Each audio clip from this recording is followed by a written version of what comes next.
You're watching Fox 17 News This Morning, your Code Red station. A great Thursday ahead of us, but red lights are on for tomorrow. A code red weather alert for Friday. We'll talk about some storms coming up in your forecast. And now on Fox 17 News this morning, a deadly plane crash yesterday claims the lives of 3 people. We've got the very latest on that crash coming up in a few.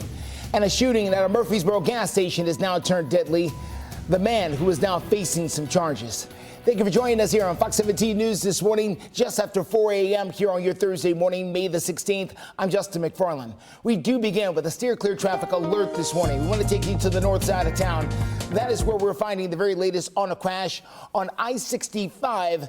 This is going to be I-65 at Old Hickory Boulevard there in Madison. We do have a crash that happened a little bit earlier in the night that at this point is shutting down the interstate. All lanes there on 65 as you make that drive in. So heads up if you're coming in, these are going to be the northbound lanes. So anybody leaving Nashville going north towards the Goodlettsville, Rivergate area, this is going to stand in your way. They're forcing you off there at OHB. Now you can get back on, well, a number of places. You can take Graycroft and get back down, Dickerson Pike and get back down. So there's a lot of different ways to go. That's the fortunate news. But this has been with us since around 2:45 this morning. You're going to want to take alternate routes. We're going to give you complete coverage on this crash and the best ways to steer clear and get around it. Just know going north is going to be a problem this morning. And waking up here in a code red weather alert, but right out of the gate, today is still great.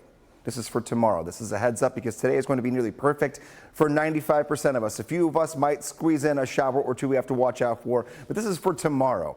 Tomorrow, the chance for a few storms overnight tonight into tomorrow morning and afternoon are going to be there. But keep all your plans for today.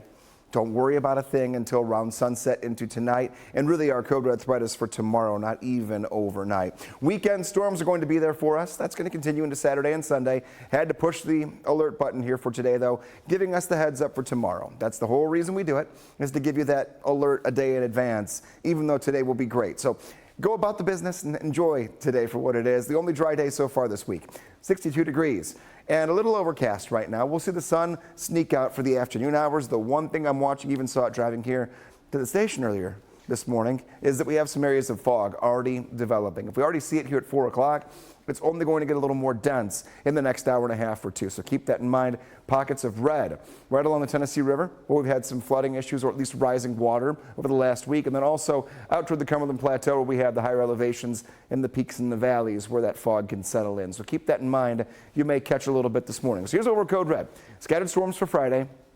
Afternoon and evening, the time when they're going to be very, very scattered in nature, but a few of those could pack a wind and hail threat, very much so like 2 days ago when we went code red for the concern of possible strong storms, 1 or 2 of those. Taking a look at our lunchtime forecast, though, really nice, 74 degrees at 11, 76 degrees at noon, and 78 at 1 p.m. So don't worry about today. Again, grab some sunglasses and prepare for the 80s for the first time this week. Here's Future Track starting you off, though. If you're in our northwestern counties, so listen up, Southern Kentucky, Trigg County especially, chance for a few showers and storms that could lead us through 4 to 7 p.m. and then those will overspread through midnight and continue on and off. Nashville area likely dry until well after midnight tonight. Then rain moves in tomorrow morning. We're actively tracking for you here. 5 a.m. taking us into the afternoon. These hit and miss showers and storms continue throughout the morning and the afternoon. They'll wrap up shop by about sunset or so, and then going into Saturday morning, the morning is dry, but more showers and storms will be out there. So enjoy today. Any outdoor activity looking really good for you here. 86 degrees at 9 a.m., 76 at noon, and 81 at 3 p.m. coming up in your coded forecast. We will look ahead to not just tomorrow. We'll talk about our threats. The timeline, again, we'll break it down for you. We'll also look at the upcoming weekend and storm chances as well. 4:04 is the time. We do have an update this morning in Operation Crime and Justice as police say one victim of a shooting at a Murfreesboro gas station has now died, and that second victim is in the hospital, and one man is facing charges. Now, police say that this shooting happened around 2:30 p.m. at the 7-Eleven on Joe B. Jackson Parkway. Police say that during the argument, 2 men in a truck fired at 2 others who were driving a Mercedes-Benz. 26-year-old Juan Charco is now being charged with second-degree murder. Police say they interviewed his brother and released him. Neither shooting victim has been identified as of yet, and the investigation is ongoing. We have a breaking news update to tell you about as we've got new information on a small plane crash that happened in Williamson County as 3 people died in that crash. Fox 17 News' Karen Aguilar live near the scene this morning. Karen, what do we know about this crash and the people on the plane? Good morning, Justin. Well, we're on our way currently to the site of the plane crash. NTSB tells me that they are expected to be at the site of the plane crash investigating the circumstances of what happened. Yesterday in a press conference, Chief Deputy Mark Elrod from the Williamson County Sheriff's Office says 3 people were inside the plane at the time of the crash and they did not survive. We are working to find out the names of the victims from local authorities and if they were related. NTSB tells me the plane was a Beech V-35 aircraft that crashed around noon yesterday, experiencing an in-flight breakup over a half-a-mile radius near Bending Chestnut Road and Davis Hollow Road in Tennessee. It's still very early in the investigation, but we are working to find out more. NTSB tells me that they are expecting to release more information later today. Reporting live in Williamson County, Karen Aguilar, Fox 17 News, your Code Red station. All right, Karen, thank you so much. Well, coming up, a group of teenagers charged with carjacking a woman at gunpoint. We're going to tell you how police tracked them down. I need that back. I don't want it taken in this way. Why one former police sergeant is now suing the city. Part 2 of his Fox 17 News interview Thursday on Fox 17 News at 9. 4:08 is the time here on this Thursday morning. I want to bring you back to some steer clear traffic breaking news at I-65 at Old Hickory Boulevard. This is in the Madison area. This is where the interstate is shut down. So this is going to be traffic moving along in both directions here. However, we do have the very latest on that scene from our own Fox 17 News photojournalist Kevin Mumphrey, who is there right now. He's got a shot of the aftermath of that crash. You can see the police as well as tow truck drivers surrounding that crashed out car. Unsure exactly what happened here. We do know there was a crash that involved some injuries, though. And again, 65 North, right at Old Hickory Boulevard, all the way to Vietnam Vets is going to be shut down this morning. The way to steer clear is Dickerson Pike, Gallatin Road, or Graycroft. All of those things can help you get past this. Really, 65 and Dickerson and Gallatin are going to be your best bets. We'll let you know when this completely clears up and continue to follow it live and local through 9. Cars in rough shape. New this morning in Operation Crime and Justice, Metro Police say that 5 teenagers, all ages between 13 and 18, are accused of carjacking a woman at gunpoint. Now, they say it happened at the Dollar General on Lafayette Street there yesterday. Metro Police say that their helicopter that you're looking at here spotted the teens, and all 5 were quickly taken into custody. We're told that 3 guns were taken during this arrest. Police say an 18-year-old who was arrested is Kevon Harrison. He was convicted of auto theft back in February. Harrison is now facing several charges, including carjacking and contributing to the delinquency of a minor. Police have not announced charges against the other 4 teenagers who were involved. The rideshare transportation stuff that's going on in downtown Nashville is just a big mess right now.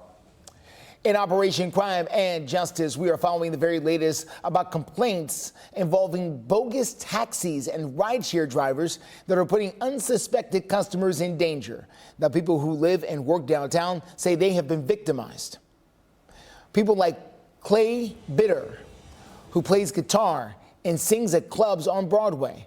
Last month, he took what turned out to be a fake taxi and found out he was going to be charged twice the normal amount just a block after being picked up. He called dispatch and they approached his house, and he was told he didn't have to pay and to get out of the car.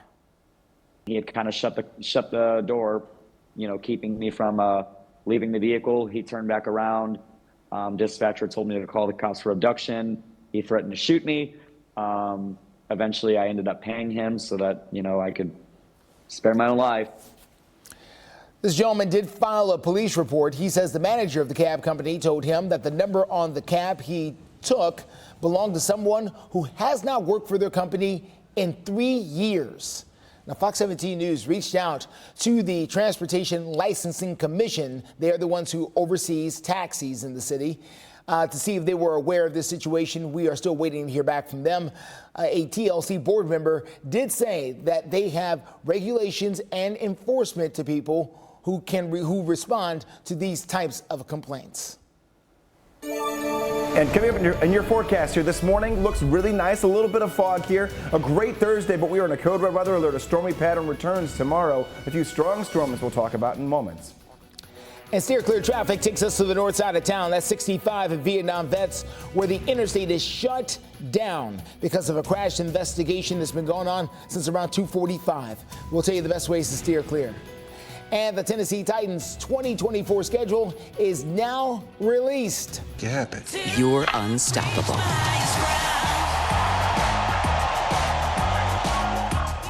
Let's make it happen. At Truist, we believe the same is true for banking. Steer clear traffic. We are following breaking traffic news this morning coming up from the Rivergate area. This is going to be I-65 at Vietnam Veterans Boulevard.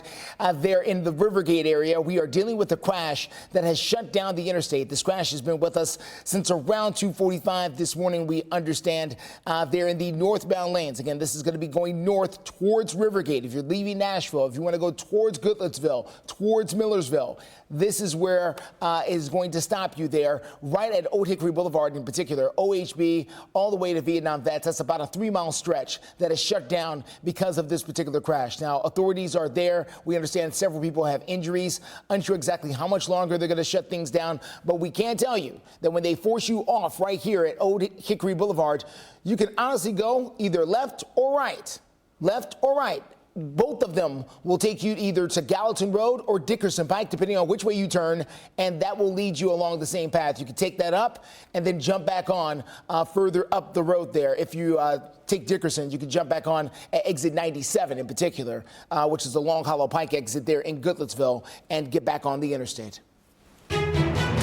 416, taking a look at your forecast here. A few things to piece together when it comes to severe weather over the last week. We talked yesterday that they were going to be in Lawrence County, the National Weather Service, surveying some potential tornado damage north of Lawrenceburg, and they went out there and realized that, yes, we did have a brief EF0 tornado with 85-mile-per-hour wind speed that did touch ground. We had a few trees that were down that had some bark stripped off, and there definitely was some property damage as well. This is from 2 days ago.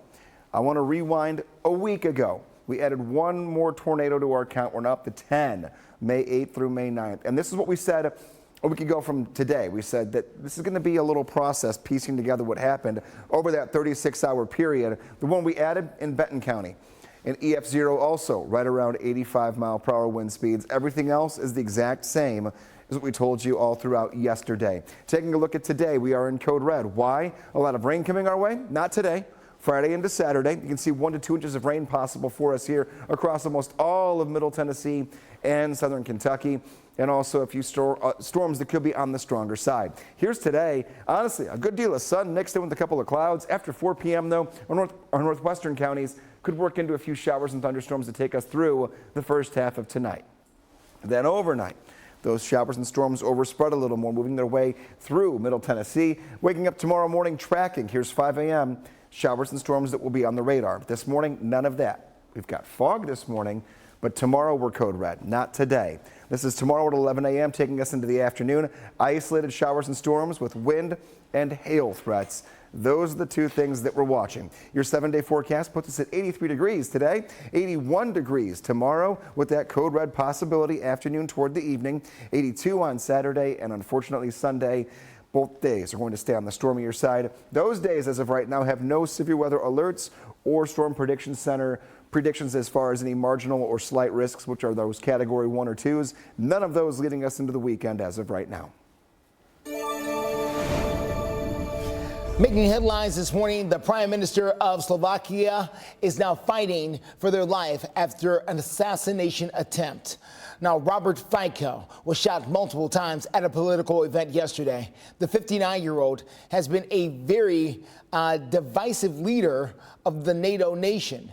He is returning to power last year on a pro-Russia, anti-American campaign and ended arms deliveries to Ukraine. Other leaders have called the physical attack on their prime minister an attack on democracy. The president of the United States, Joe Biden, condemned the violence, and NATO Secretary General says he was, quote, shocked and appalled at this attack. We'll let you know what else happens in that case. Well, the jury is now seated in the federal bribery Democratic Senator federal bribery trial of the Senator Bob Menendez of New Jersey. Now, it is paving the way for opening statements to begin.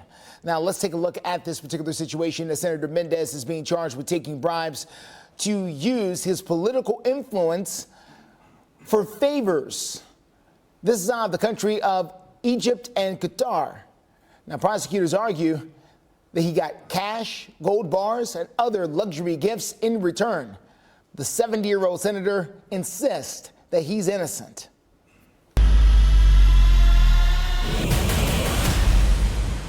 Well, we've been waiting all offseason, and now the moment is finally here. The Tennessee Titans have officially released their 2024 NFL schedule. The Titans will be opening up in Chicago, taking on the Chicago Bears. It will begin the Brian Callahan era for the team on September the 8th as they take on the Bears, and that includes the #1 overall draft pick, quarterback Caleb Williams. It will be a noon kickoff, and guess what?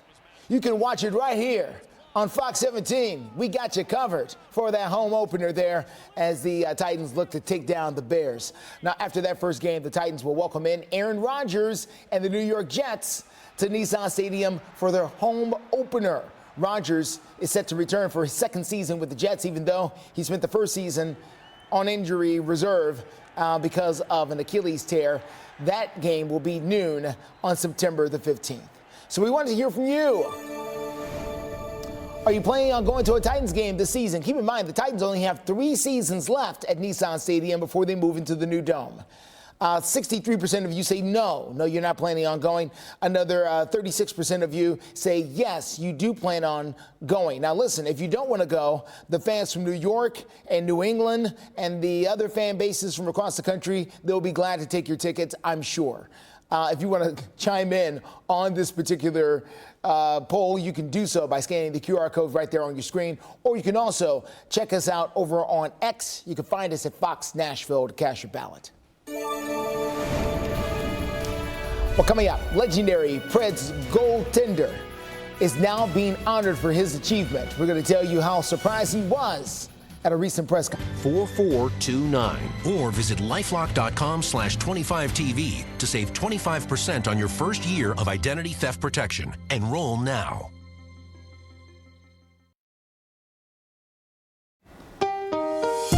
Steer clear traffic for you this morning gets us out to I-65. This is in the Rivergate area.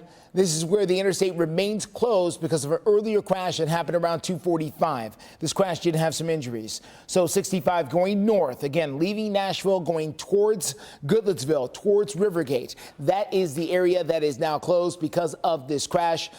Crews are on the scene doing the best they can to investigate it. You want to try to take Gallatin Pike or Dickerson Pike as the best ways to steer clear of this particular crash. We'll let you know when they reopen the interstate as you're taking a look at another angle of it right there, where you can see they're diverting all the traffic off there at Old Hickory Boulevard in Madison. Once you jump off there at OHB, you can make a right. That'll take you down to Gallatin Road. Then you turn left on Gallatin, and that'll take you into Rivergate. Then you can hook back up with the interstate further down the pike there. Or if you take a left here, that'll take you down to Dickerson. Turn right on Dickerson. Dickerson Pike will take you into Goodlettsville, and you can jump back on the interstate around Long Hollow Pike. We'll continue to follow things for you. 425 on a code red weather alert for tomorrow. Today is not a code red day by any means. 83 degrees. Most of us stay dry. We'll even get some decent little bursts of some sunshine mixed in there as well. But if you live in southern Kentucky, think Hopkinsville, Trigg County, going a little more toward the West Cadies, you could have the possibility of a shower late afternoon toward this evening, but we're code red for going into tomorrow. The afternoon could bring us a few thunderstorms that give us a hail and wind threat. What does our weekend look like then once we get past Friday? No code red weather for Saturday or Sunday. Warmer temperatures. We're back into the 80s today, and that will continue all the way into and out of the upcoming weekend. But some heavy rainfall. By the end of Sunday, 1 to 2 inches of rain will come down in that 72-hour period of Friday, Saturday, and Sunday. Mornings warmer as well, middle 60s. But scattered storms will be out there, especially on Saturday. A little more hit and miss in variety on Sunday. Right side of your screen, current temperatures waking up here in the 50s to right near 60 degrees. Very similar to yesterday morning. We also have a few areas of patchy fog to watch out for to start the day. Some sports news this morning. The Nashville Predators' legendary goaltender Pekka Rinne has racked up several honors over the years, but yesterday he added another during what he thought was a normal press conference to talk about scouting and things like that. Rinne was surprised with the announcement that he would be inducted into the Tennessee Sports Hall of Fame. Now, Pekka Rinne retired from the Predators back in 2021. He finished with a franchise record 369 wins and 60 shutouts. He was a first ballot inductee. He also has a statue out there in front of Bridgestone Arena. Let's talk about Nashville SC. They were at home overnight hosting Toronto FC there at Geodis Park. They had to wait until late in the game, but it did happen. Nashville able to break through thanks to a goal by Shaq Moore. You're going to watch it here. Watch the guys in gold get the ball in the net, then celebrate right there. Nice play. And it's 1-0 Nashville SC. Then another goal in stoppage time from Teal Bunbury there. He's able to get the ball into the net right there. It's 2-0 Nashville SC, and oh, look at that. Father's Day comes early. Nashville SC with the big win, 2-0 over Toronto. They will be hosting their southern rivals, Atlanta FC, in a short turnaround. That game is at noon at Geodis Park on Saturday. Well, coming up, after a small plane crash leaves 3 people dead, we are learning more about the crash victim. We've got the very latest on that. And she said, yeah, we denied your claim. I had never had to have a lawyer before. I didn't know where to start. Don't wait. You never want to just deal with the insurance company. I promise you, it's not what you deserve. You're watching Fox 17 News This Morning, your Code Red station. A beautiful Thursday ahead of us, bottom right-hand side of your screen. Nothing happening here today or this afternoon, but we're in a code red weather alert for tomorrow. More storms moving in. We'll track those in your forecast. Coming up, I'll tell you what we know so far about the plane that crashed in Williamson County, claiming 3 lives. Plus, steer clear traffic takes us to I-65 at Old Hickory Boulevard. This is in the Madison area. This is a complete interstate closure. They're forcing you off there at OHB. We'll tell you the best ways to steer clear coming up in seconds. Thank you for joining us here on Fox 17 News this morning, just after 4:30 on this Thursday. I'm Justin McFarland. We're going to get started with that breaking traffic news as we're going to take a live look from I-65. This is the northbound lanes there in the Rivergate area. We understand there is a crash that happened around 2:45 this morning that did involve some injuries that is shutting down all lanes of 65 north as you come out of Nashville going towards Rivergate, towards Goodlettsville, towards Millersville. So 65 north is what we're talking about.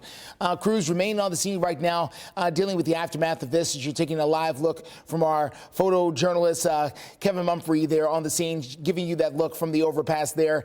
How do you get around this? What do you do about it? Again, going north. Well, the best way to steer clear is going to be taking this exit here, because they're going to force you to, 65 at Old Hickory Boulevard, exit 92, and then you can take that over to either Dickerson Pike or Gallatin Road. Either one will help you get past this. Unsure exactly how long they're going to be out there, but until they clear it up, things are going to be very busy on both the Gallatin and Dickerson Pike. We'll tell you the best ways to deal with other things happening around town coming up in a few. And waking up here this morning with temperatures in the 50s and 60s, some areas of patchy fog, much like yesterday morning. Everything, though, relatively calm here. Our Metro Center camera. Nothing happening for today. You just saw we're in code red for your Friday. What is going to change between now and then? Next, weathermaker moves in. The chance for a few thunderstorms will be there. Most of us are dry today. I say most of us because if you are in our far northwestern counties, think even into southern Kentucky, a few isolated showers and weak storms are possible. I would say after around 3-4 o'clock this afternoon, and then overnight tonight, the storms push in for all of us. Tonight is not why we're code red. This is for tomorrow afternoon and early evening hours. Weekend storms will return on Saturday again into Sunday. So we've pulled our arrow over into the alert mode. And that's going to be again for tomorrow. I have to stress, today's going to be a great day. We're talking about it all week. Today's the one dry day for almost everyone. 62 degrees right now and fairly overcast. The sunshine takes over for the afternoon, but right now the fog is in charge. Taking a look here, even foggier than yesterday morning.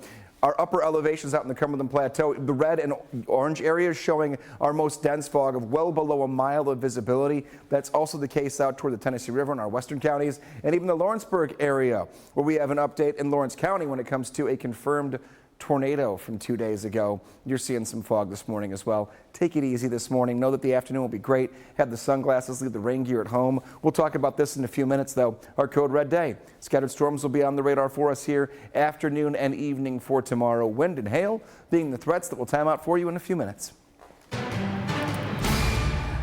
4:33 is the time. We want to give you a breaking news update from the National Transportation Safety Board.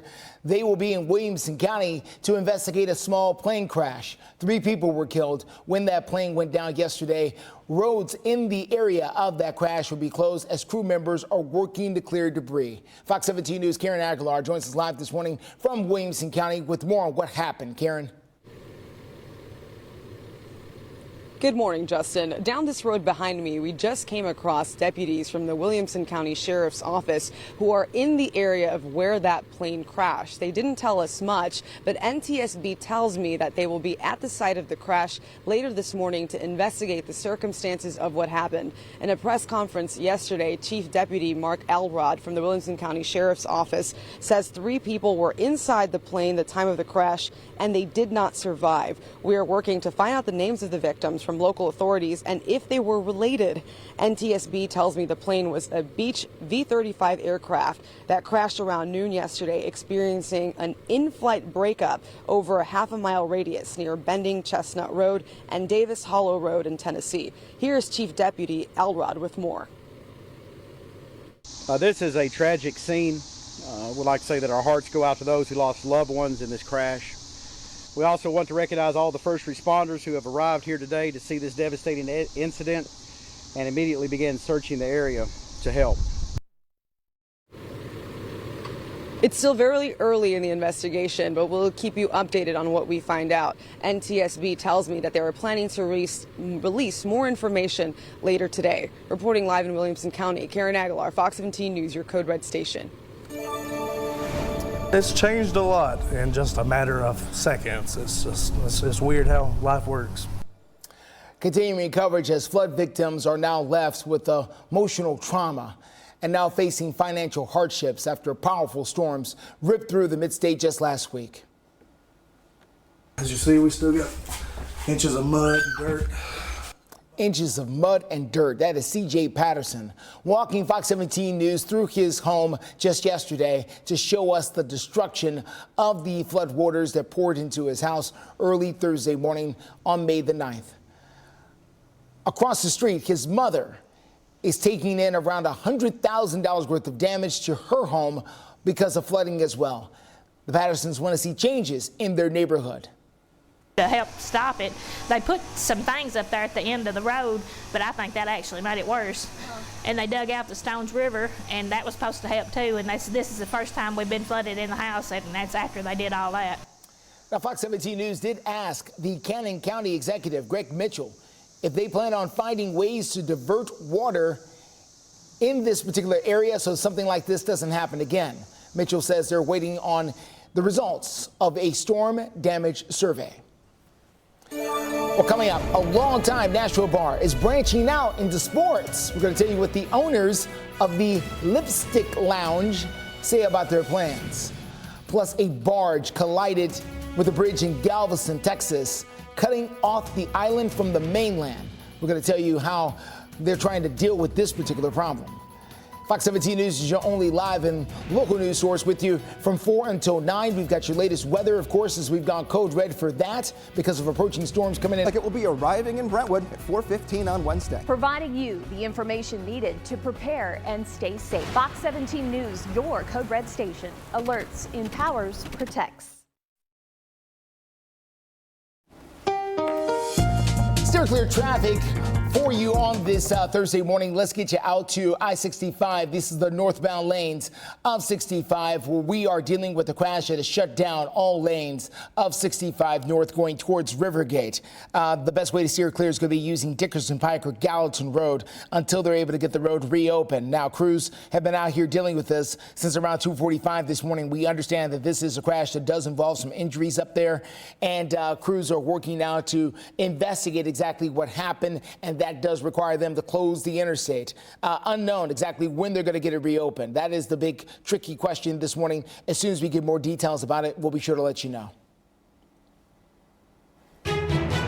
Looking at our forecast here, one big update here for you from 2 days ago. We mentioned yesterday that they were going to be in Lawrence County surveying any potential tornado damage from 2 days ago, and unfortunately they did confirm that there was an EF0 tornado. We saw the damage to trees and also to property just north of Lawrenceburg, so that is a confirmed tornado from 2 days ago in Lawrence County. Also, we had one more tornado confirmation from a week ago.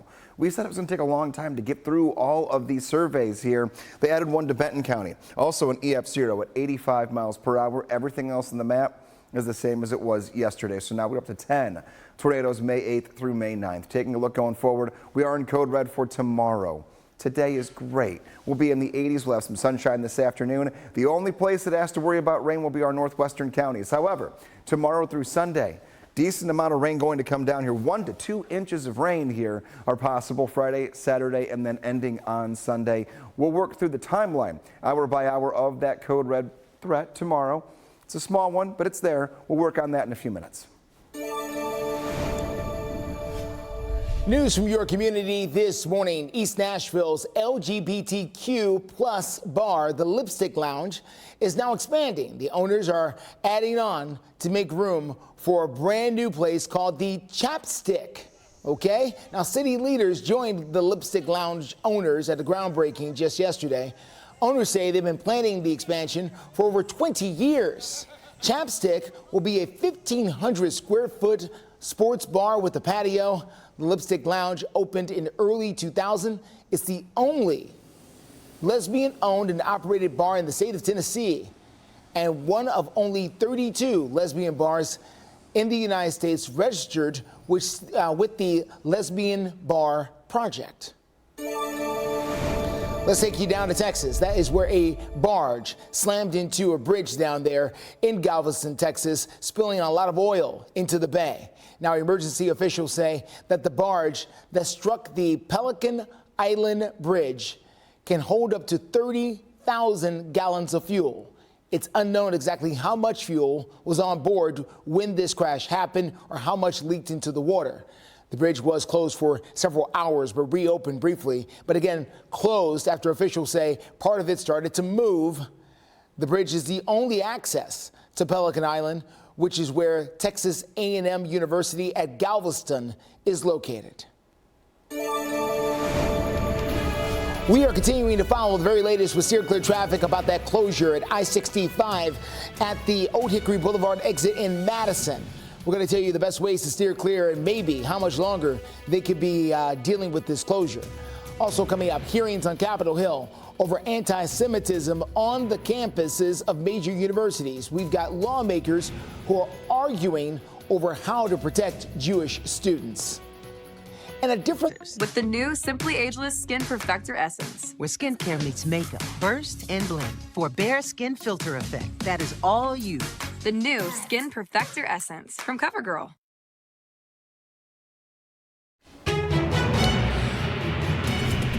4:45 is the time. Welcome back to Fox 17 News this morning. That's a live look there over downtown Nashville and our Doppler radar. Nothing showing on the radar now. The code red is not for right now. It's for later when strong storms could be moving to the area. Greg Bobus will have complete details coming up in moments. A House Judiciary Subcommittee held a hearing yesterday on anti-Semitism at college campuses.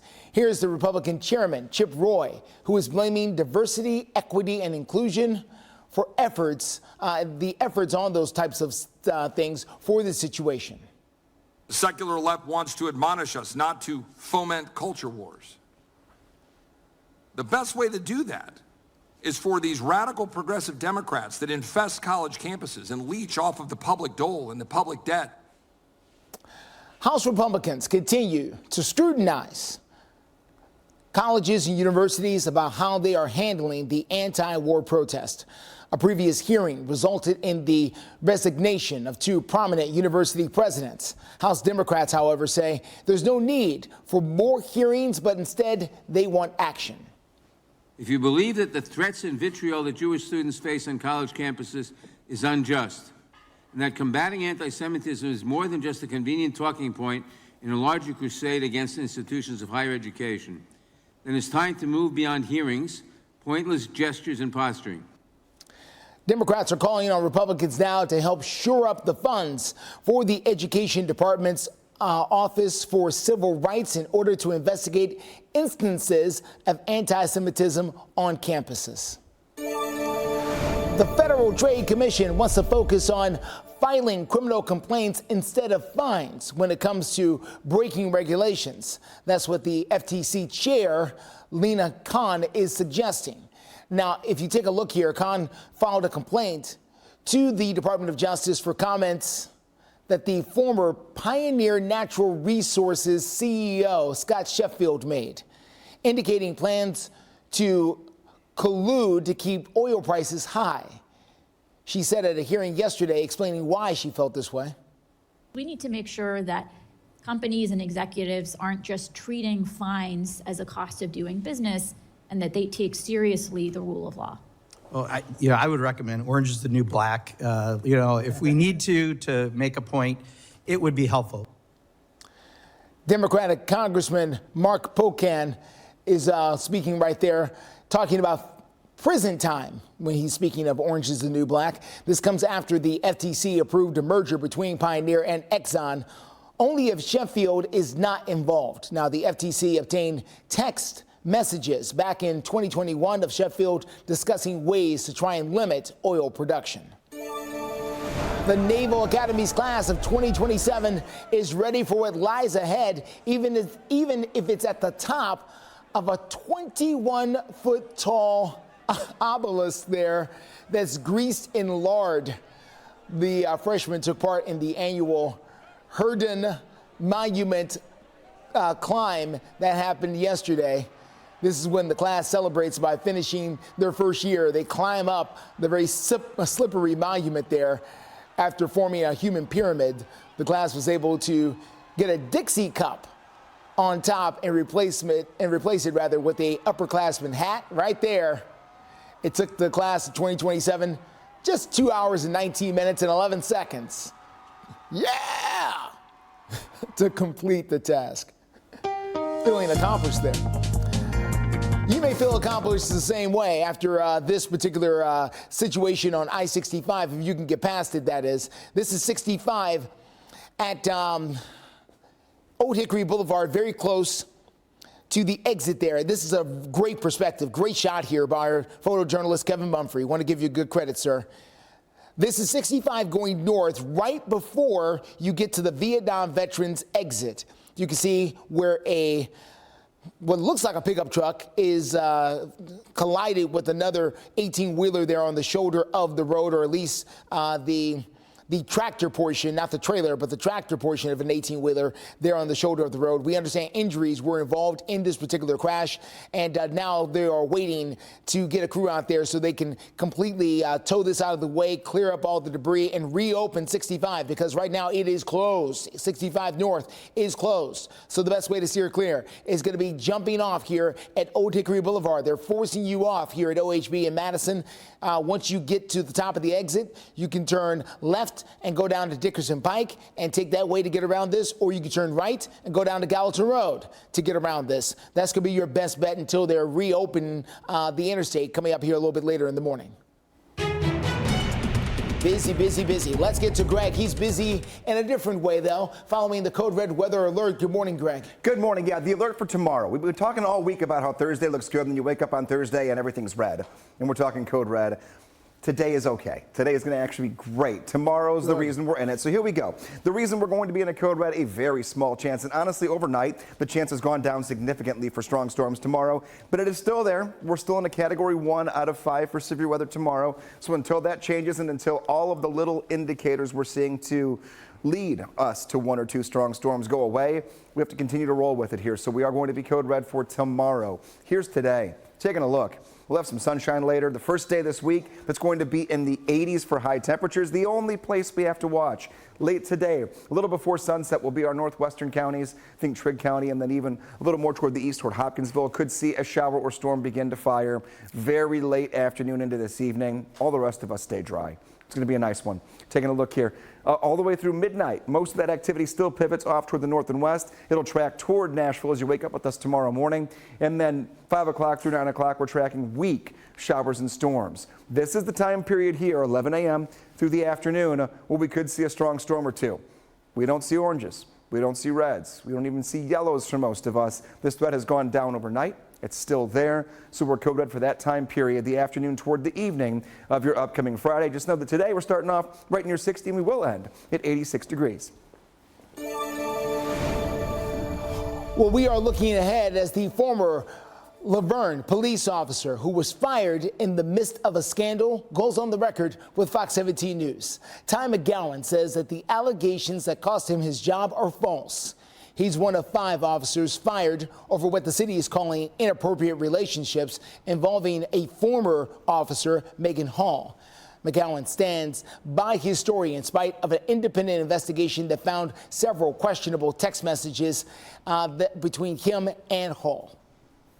There were some pretty explicit text messages between you and Chief Davis talking about those videos and photos. Why say some of those things? I understand what you're saying, and that's a good question, and I'd like to clear that up. Okay, once again, I'm an undercover cop. Once I realized that his intentions were different than what he initially stated. Well, tonight on Fox 17 News at 9, we're going to tell you why Ty McGowan feels like he was treated unfairly.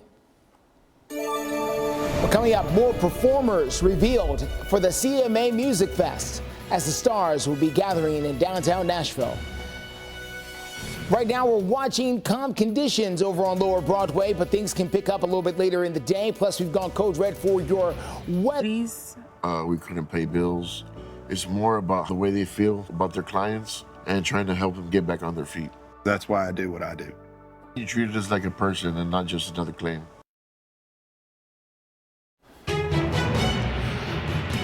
4:55 is the time. Welcome back to Fox 17 News this morning. This is a live look here over Metro Center. We've gone Code Red for our weather alert this morning, not because of the cloudy conditions right now, but because of storms that could move their way in later. Greg Bovis will have the latest on that coming up in just a few minutes. First, want to tell you about the latest thing happening with the CMA Music Fest. We are learning more of the performers who will be taking the stage for the fest coming to Nissan Stadium this summer. Now, country stars including Terry Clark, Craig Morgan, Josh Turner, and Gretchen Wilson will be at the nightly concerts there at Nissan Stadium. Old Dominion will be taking the main stage as well. It all kicks off Thursday, June 6th in downtown Nashville. Performers already announced include Jelly Roll, Kelsey Ballerini, as well as Lainey Wilson.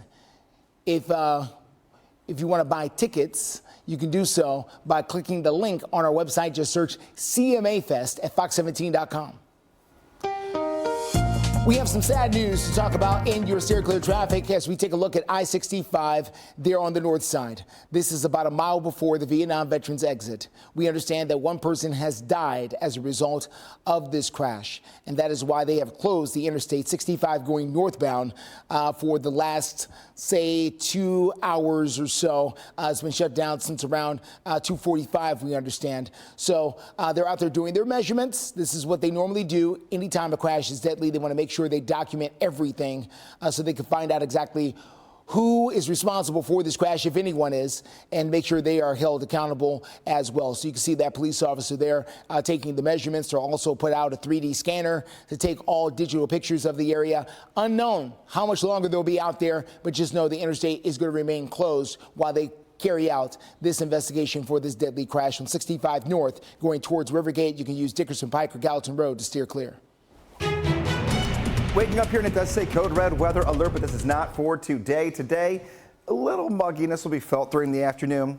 Some sunshine, some fog right now.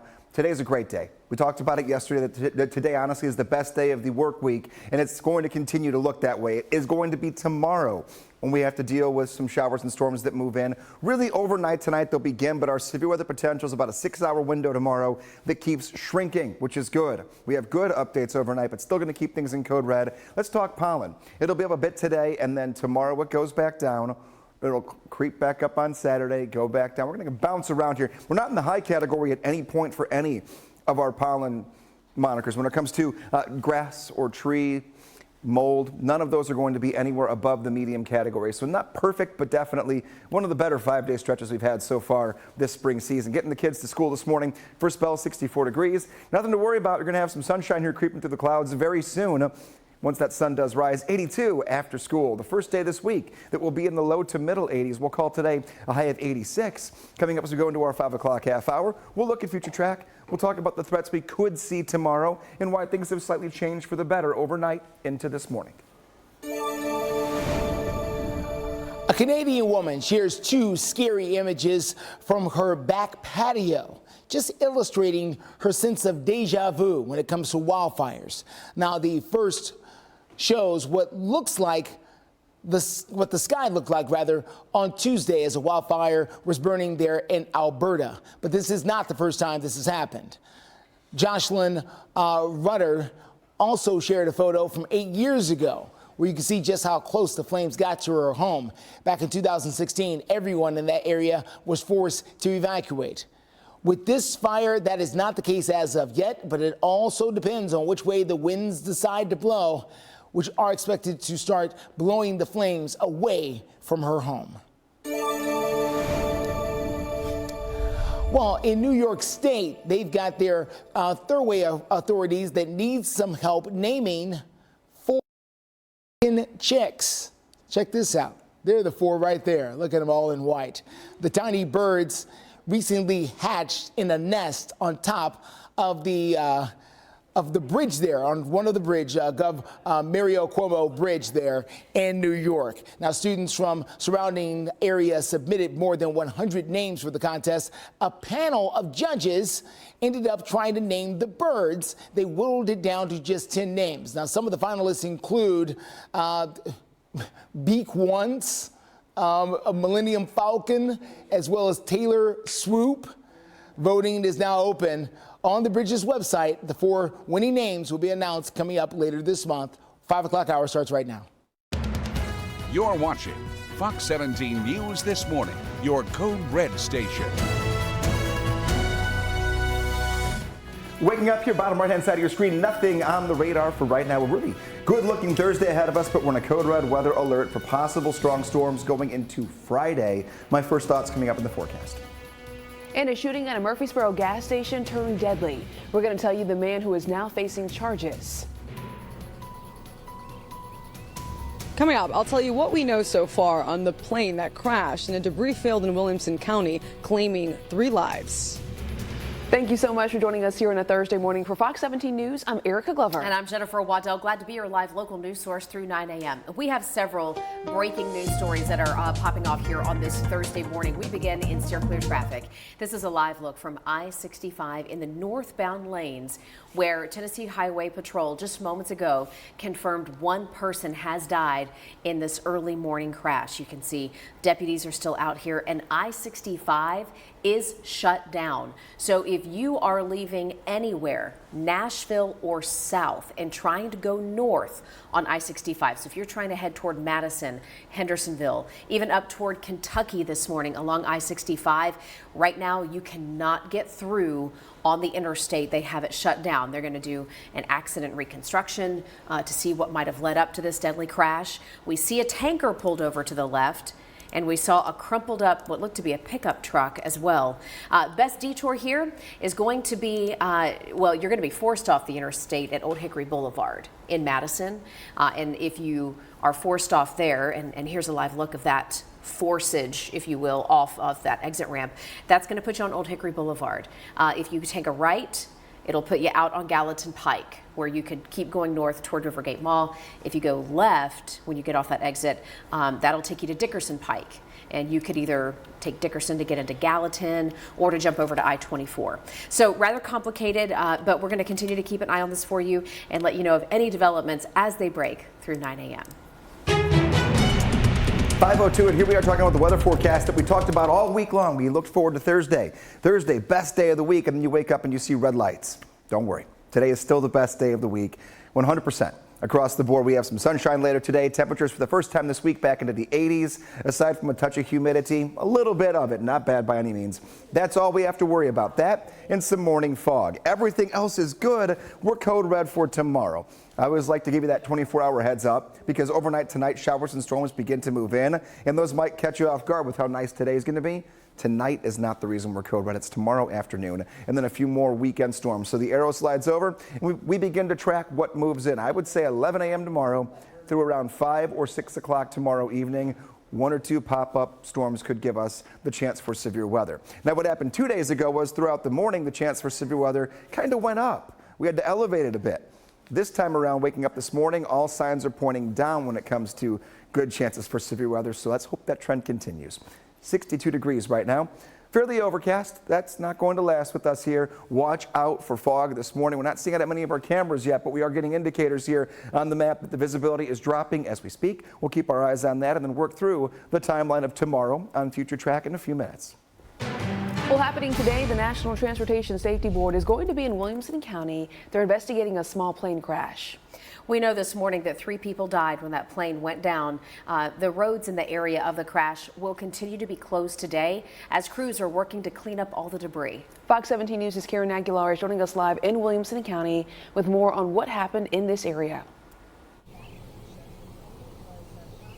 Good morning. NTSB tells me that they will be at the site of the plane crash near where I'm standing sometime this morning to investigate the circumstances of what happened. Yesterday in a press conference, Chief Deputy Mark Elrod with the Williamson County Sheriff's Office says 3 people were inside the plane at the time of the crash and they did not survive. We're working to find out the names of the victims from local authorities and if they were related. NTSB tells me the plane was a Beech V-35 aircraft that crashed around noon yesterday, experiencing an in-flight breakup over half-a-mile radius near Bending Chestnut Road and Davis Hollow Road in Tennessee. Chief Deputy Elrod says the plane was coming from Baton Rouge, Louisiana and was en route to Louisville, Kentucky, crashing into a large debris field. He tells us more. When responders arrived, they immediately started searching and sizing up the scene to see if there was a possibility of survivors. It was quickly evident that this would be a search and recovery operation, not a search and rescue operation. It's still very early in the investigation, but when we find out more, we will keep you updated. NTSB also tells me that they will be releasing more information later today. Reporting live in Williamson County, Karen Aguilar, Fox 17 News, your Code Red station. Karen, thank you. And by the way, this is not the first deadly plane crash in Williamson County. In fact, less than 2 years ago, we had a person die when their small plane crashed in Brentwood, right off Old Smyrna Road. We also know that one person was killed when they crashed their plane in a field near Leapers Creek Road. That is less than 4 miles from yesterday's particular deadly crash. We'll continue sharing more updates and live looks throughout this morning. And we have an update now in Operation Crime and Justice. Police say one victim of a shooting at a Murfreesboro gas station has died. The second victim is in the hospital, and we now have one man facing charges. Murfreesboro police saying that the shooting happened around 2:30 yesterday at the 7-Eleven that's located over on Joby Jackson Parkway. Police say that during an argument, 2 men in a truck fired at 2 others driving a Mercedes. 26-year-old Juan Charco is now charged with second-degree murder. Police say that they interviewed Charco's brother and then they released him. Neither shooting victim, though, has been identified, and the investigation this morning is ongoing. A group of doctors from here in the U.S. is trapped in Gaza, and the Biden administration is trying to get them out.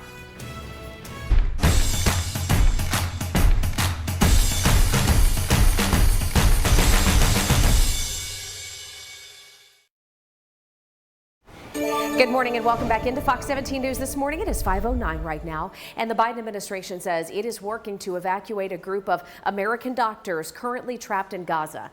Let's listen to White House Press Secretary Karine Jean-Pierre. We've been in touch with representatives for doctors and their families and are engaging directly with the government of Israel to make that happen. So we're doing everything that we can. The Washington Post reports about 20 Americans are in that team of international doctors that are trapped in a hospital near the city of Rafah. This comes as fighting in that area has intensified recently. Israel seized the Rafah crossing into Egypt last week as part of its efforts to defeat Hamas. The medical workers say they were supposed to leave Gaza Monday. Happening today, the jury is now selected for the federal bribery trial of Democratic Senator Bob Menendez of New Jersey, paving the way for opening statements to go ahead and begin. So Menendez is charged with taking bribes to use his political influence to do favors for Egypt and Qatar. Prosecutors argue he got cash, gold bars, and other luxury gifts in return. The 70-year-old senator insists that he is innocent. Monitoring the developments after a deadly crash on I-65 in Madison, right near Old Hickory Boulevard. We have live updates in minutes. And a beautiful Thursday ahead of us, but we're in a code red weather alert for tomorrow. Showers and storms return, and a few of them could be on the strong side. We'll time out that exact hour-by-hour breakdown in your forecast. And we're talking about sports. The slip-ins. Why a former Laverne police sergeant is suing the city. Tonight on Fox 17 News at 9. Welcome back into Fox 17 News this morning. Let's get a live look in steer clear traffic right now. The breaking news of the morning is this deadly crash on I-65. Yeah, we know that all lanes of I-65 north, as you come out of Nashville going towards Rivergate, you can see right here on your screen, this is now blocked off. We do understand that one person has died as a result of this crash, so we're showing you live looks out there. Police are investigating, trying to get to the bottom of what might have led up to this crash in the first place. You can see the headlights coming toward our Fox 17 photojournalist, Kevin Mumphrey. By the way, Kevin, thanks so much for getting out there quickly and giving us this perspective. The headlights you see, that's traffic coming into Nashville from north of town. So best detour if you're waking up this morning and you know you've got to get up toward Madison, Hendersonville, or Kentucky, is to just not get on I-65. You could take Dickerson Pike, you could take Gallatin Pike to kind of work your way around it. Right now, let's get a look at the reason why lights are red on the set this morning. Greg, what's going on? The whole forecast from today has changed. No, I'm kidding. Today's still great. Today's still fantastic. Please get outside. Enjoy today. This is for tomorrow. I want you to enjoy today for all it's worth. 80s and sunshine. Overnight tonight, a few showers and storms move in. And this is for tomorrow. So we're going to work through all of the great things, but also the things we have to watch out for tomorrow. This morning, starting off with some areas of patchy fog, 62 degrees and fairly overcast, but we're going to see sunshine increase. Temperatures in the 80s for the first time this week. Make all the outdoor plans, but be very careful driving around, especially if we get away from downtown this morning. You're going to encounter in many areas some patchy, if not dense areas of fog that have settled in overnight. Those will lift through around 9 o'clock this morning, and then we're good to go all the way until about dinner time for most of us. What I say is most of us, because there are a few showers and storms that could creep up around 4 or 5 o'clock in our northwesternmost counties. Nashville stays dry until well after midnight. What we're watching, though, this is what we're code red, is our next code red day is tomorrow. Scattered storms will move in afternoon into the evening hours. The storm potential has gone down overnight, but we're still in a category 1 out of 5 when it comes to a severe weather risk for hail and for wind. Here is today. Looking really nice, but I also did mention our northwestern counties after 4 p.m. the chance for a shower or storm. Those will linger through around midnight, then they pull down toward the southeast overnight. Not code red for tomorrow morning.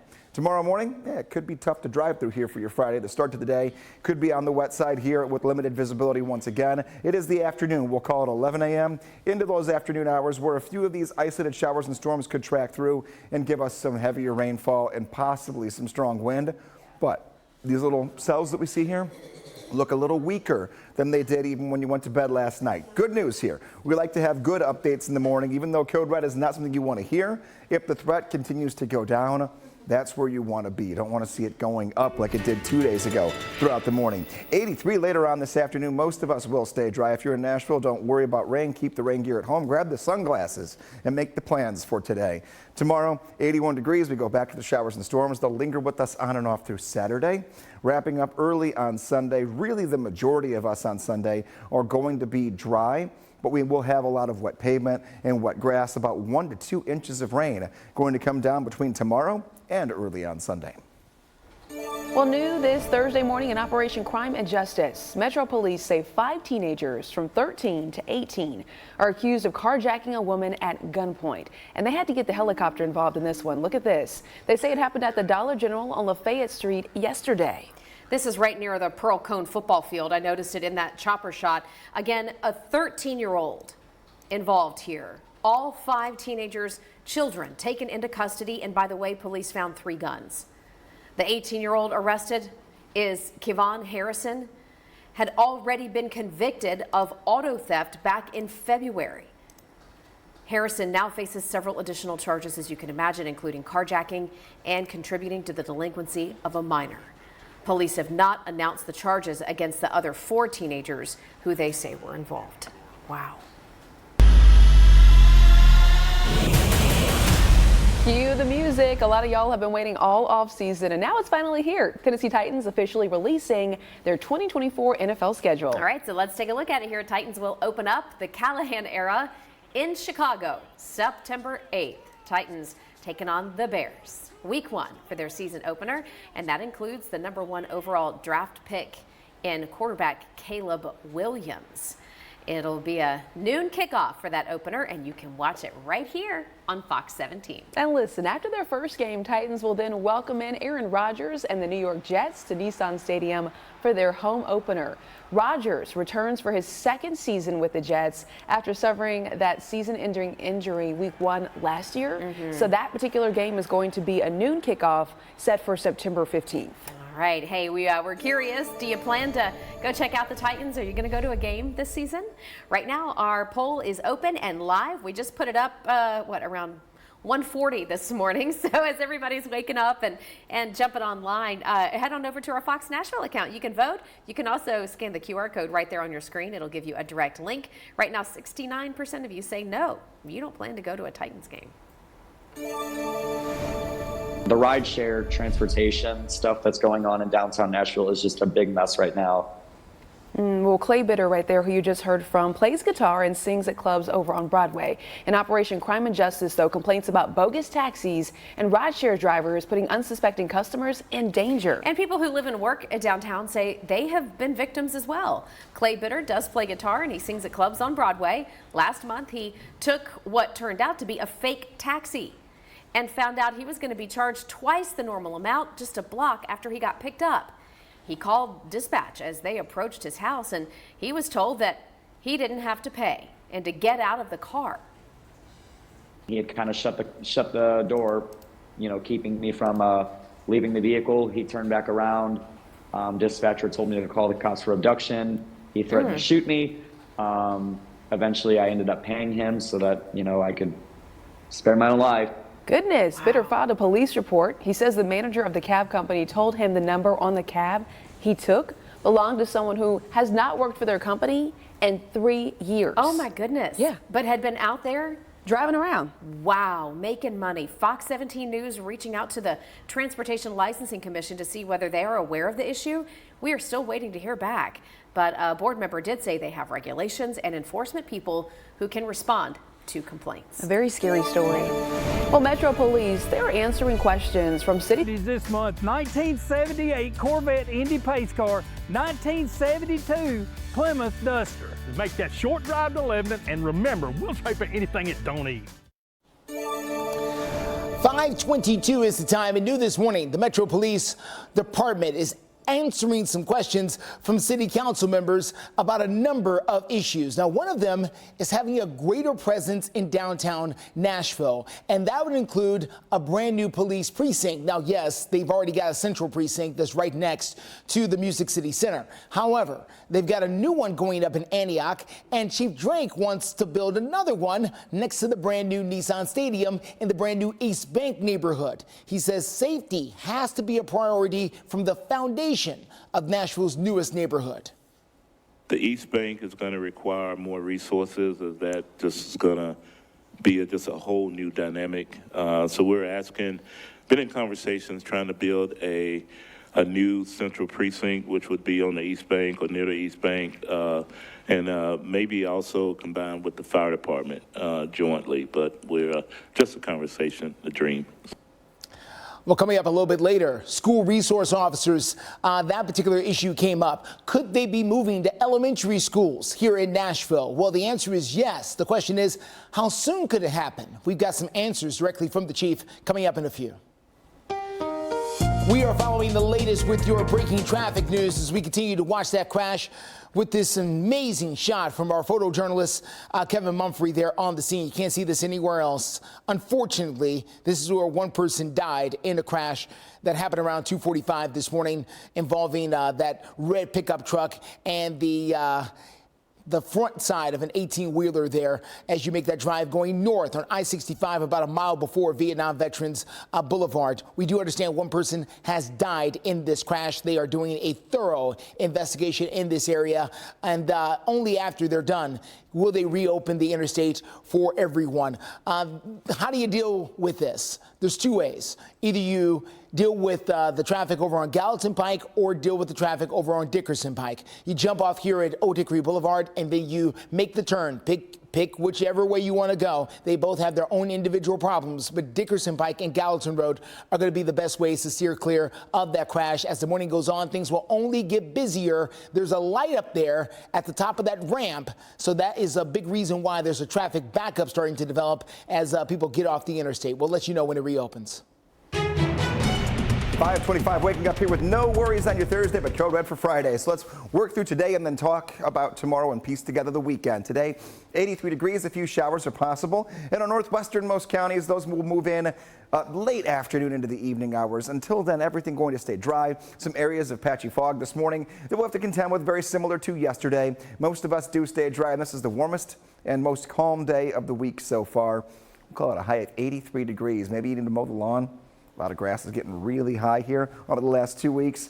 Today's the day you can do it. Things have dried out enough in most areas. We should be okay. But tomorrow and Saturday, we're right back to it with more showers and storms. Let's talk about the weekend itself. Tomorrow, we're going to be in a code red threat level for the afternoon for hail and wind. Category 1 out of 5. Lowest threat, but there we'll watch out for a few isolated storms. The weekend, no code red for Saturday or Sunday.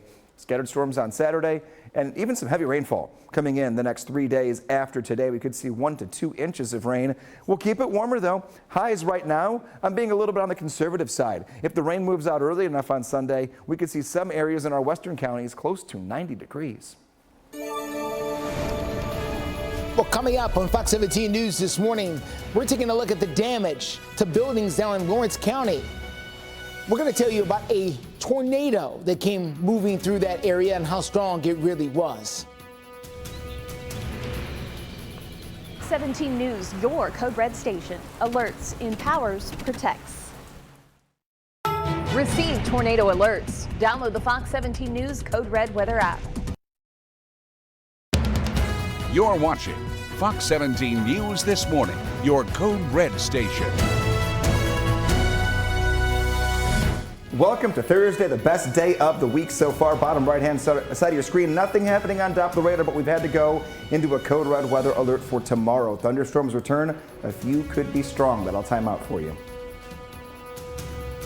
And Fox 17 News with the latest information this morning on the deadly plane crash in Williamson County. 3 people have lost their lives. Also, Fox 17 News giving you some perspective on other small plane crashes that have happened in Williamson County. Steer clear traffic takes us north of town, 65 at Old Hickory Boulevard in Madison. Maybe they're getting ready to reopen the interstate. It's been shut down for several hours. We'll explain the very latest involving this deadly crash. So much to get to, but we do want to start by saying thank you for waking up with us here on a Thursday morning. For Fox 17 News, I'm Erica Glover. And I'm Jennifer Waddell. Getting some new information right now as the National Weather Service has confirmed the storm that hit Lawrenceburg Tuesday night was in fact a tornado, registering as an EF0. Winds of about 85 miles per hour, damaging barns. You can see some of the damage right here behind us, leveling some buildings. We also confirm an EF0 tornado in Benton County from last Wednesday. So the tally continues to grow, looking at 10 tornadoes in all. Now we do want to check in with our Code Red traffic alert that's happening out there. Good morning, Justin. Yeah, good morning. We're going to get to the very latest happening here on I-65. This is going to be I-65 going northbound right before you get to Rivergate. It's about a mile before the Vietnam Veterans Boulevard exit. Unfortunately, this is where one person has lost their life after a crash that happened around 2:45 this morning. You can see crews on the scene right now still dealing with the aftermath of that. The interstate's been shut down since that crash happened. Now they've got a tow truck in place right now to try and get the remains of one of those cars involved out of there. Again, the interstate has been shut down since this whole thing happened. So what has been going on with the traffic? Well, let's take you to the very latest going on out there. Again, this is where the interstate is shut down, 65 going northbound towards Rivergate out of Nashville. They're forcing all the traffic off here at exit 92. That's Old Hickory Boulevard. What can you do once you get there? Let me show it to you. What you want to do is jump off there at OHB, and then you'll be able to take either Highway 31, that's Gallatin Pike, or Highway 41, that's Dickerson Pike. Either one will get you past that. You take that up towards Rivergate in this area, and then you can get back onto 65, or you can take this Highway 41 closer to Long Hollow Pike, and then take that onto I-65. So a few options for you. Just know it's going to be out there for a little while longer while they continue to investigate. And the forecast here for us, a lot to unpack on a Thursday morning, but nothing that should cause you concern for today. Here's what's new this morning. Let's talk about today, and then we'll talk about why you just saw it say Code Red. Today, warmer, back into the 80s. This is still the best day of the week. We talked about it all week long. We've hyped it all week long. Wait till Thursday. Enjoy it. We're going to stay dry today. The only area we could see a shower or weak storm very late in the afternoon toward the evening will be our far northwestern counties. We're talking about the areas like Trigg County. You go a little more toward the east, the Hopkinsville area. The rest of us are going to stay dry. Now, we are Code Red for tomorrow. This is that 24-hour heads up, which is why I don't want it to make you stressed about today. Today's a great day. Don't worry about it at all. This is the severe weather outlook for your Friday. Category 1 out of 5, the lowest level. Also, we've seen our threat drop a little bit overnight in terms of the certainty of severe thunderstorms. Hail and wind being the two things we have to watch out for your Friday. So we'll keep that in mind. Very similar setup to 2 days ago. Now, 2 days ago, we had a confirmed tornado. Later in the morning, even during our morning show, the threat for severe weather went up a little bit. I've been seeing it go down throughout this morning, which is good. But wind, hail, and some spot flooding, once again, can't be ruled out. Today, we're starting off at 62. Fairly overcast, but the afternoon for the first time this week going to go into the 80s. We'll aim for 83 later this afternoon. Touch of humidity, but not all that bad really when you see the scale later this year. If you're new here, you'll know what I mean by this is not that hard of a day to deal with. Tomorrow is our Code Red day, 81 degrees. Showers and storms in the timeline for Code Red is going to be about lunchtime through dinner time, about a 6-hour window. More scattered showers and storms for Saturday and Sunday. Those will not keep us in a Code Red threat level. And if we don't see rain, which most of us will have a good chance to stay a little bit on the drier side for Sunday, some of us could be up near 90 degrees on Sunday and Monday. All right, thank you very much, Greg. At 5:33 right now, we have a breaking news update. New information on the small plane that crashed in Williamson County yesterday, claiming the lives of 3 people on board. And Jen, we do understand that plane was traveling north from Baton Rouge, Louisiana to Louisville, and the wreckage landed over in southwest Williamson County, right behind me here on this map, about an hour's drive south of Nashville. Right now, though, Fox 17 News' Kieran Aguilar is joining us live right near the crash site. And Kieran, what do we now know about the passengers who were on board of this plane?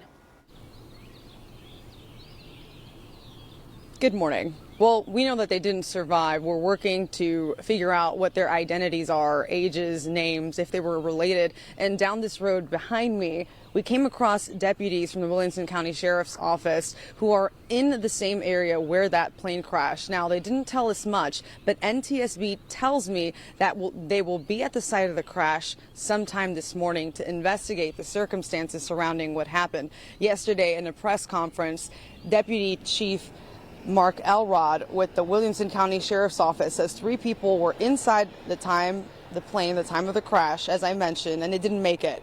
We are working to find out more, including confirming who the pilot was and their qualifications. NTSB tells me the plane was a Beech V-35 aircraft that crashed around noon yesterday, experiencing an in-flight breakup over half-a-mile radius near Bending, Chestnut Road and Davis Hollow Road. Chief Deputy Elrod says the plane was coming from Baton Rouge, Louisiana, was en route to Louisville, Kentucky, as you mentioned, crashing in a large debris field.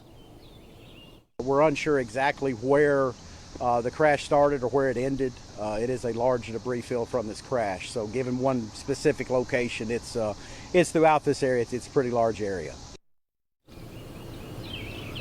It's still early in the investigation, but we're working to find out more. NTSB is expected to release more information later today. Reporting live in Williamson County, Karen Aguilar, Fox 17 News, your Code Red station.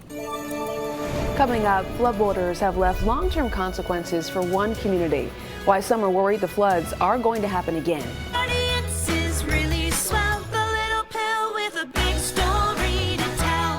Watch Crisis in the Classroom only on Fox 17 News.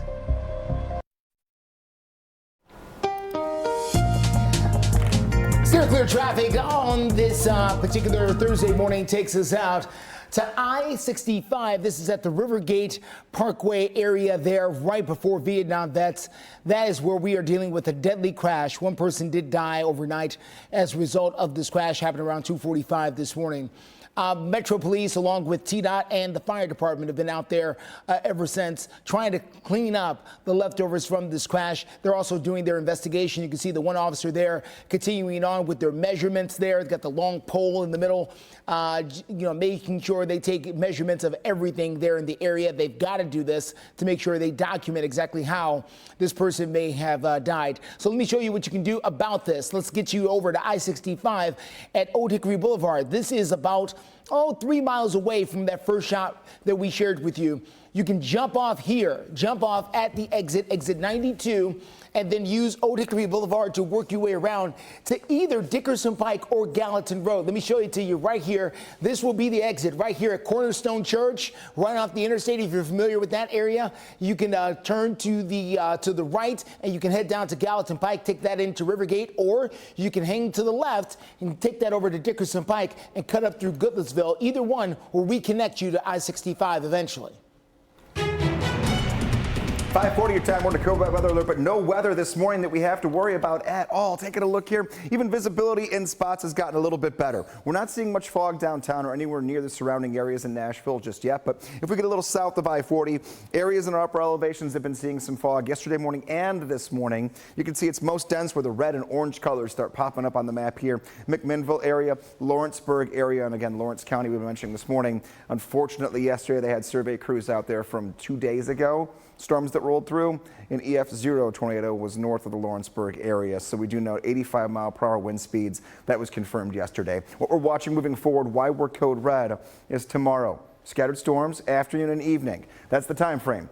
Everything that happens between now and tomorrow afternoon, which could involve some rain for a few of us that we'll look at, is not going to be severe weather and not the reason that we are code red. Here is today. Looking at future track. Pretty nice. We'll call it some sunshine for the afternoon. The only place we have to watch late afternoon into the evening are northwestern counties into southern Kentucky. Could see a few showers and weak thunderstorms here 7 p.m.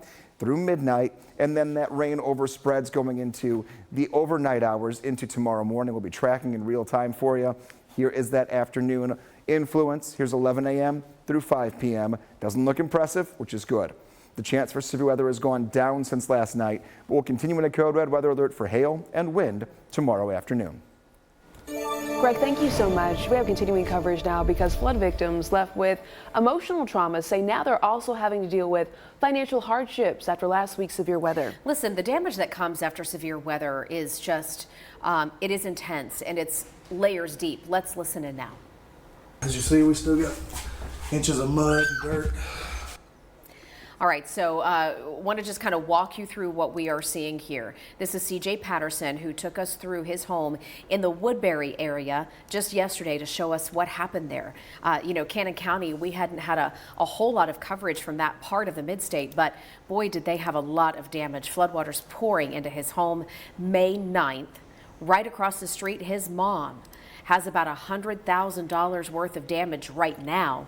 The Pattersons say they want to see changes in their neighborhood to keep this from happening again. And listen, Fox 17 News, we asked the Cannon County Executive Greg Mitchell if they plan on finding ways to divert water in the area to keep this from happening once again. Mitchell says they're waiting on storm damage survey results before they can give a final answer. Well, if you've been checking your 401k, you know things are looking A-OK right now. Stocks have been at an all-time high. And it has some traders hopeful that interest rates will fall. But will that happen? We're going to get you updated here in minutes. Fingers for pre-owned, we've made a special purchase of many makes and models. You can check them out at NissanofRivergate.com. Come see us at North Nashville's Nissan of Rivergate in Madison. I hadn't heard back from their insurance company, and so I called, and she said, yeah, we denied your claim. I had never had to have a lawyer before. I didn't know where to start. Don't wait. You never want to just deal with the insurance company. I promise you, it's not what you deserve. Right now, Fox 17 News showing you a live look of the Nashville skyline there. The sun not up just yet, but listen, we are in a code red weather alert. Don't worry, it's not for what you're going to see this morning or in the afternoon, but think overnight into Friday and then into the weekend. So Greg Bobus, of course, is going to track the timeline, but he does want you to know that this morning and this afternoon, it's going to be fantastic. It's going to be some good weather. Get out there and enjoy before that rain moves in. We have a bipartisan group of senators now urging Congress to take action on artificial intelligence. And, you know, we've been talking about this for quite some time now as AI really ramps up. We have a group of 2 Democrats and 2 Republicans who have released what they call a roadmap for AI policy here in the U.S. They're asking Congress to invest $32 billion in AI over the next 3 years.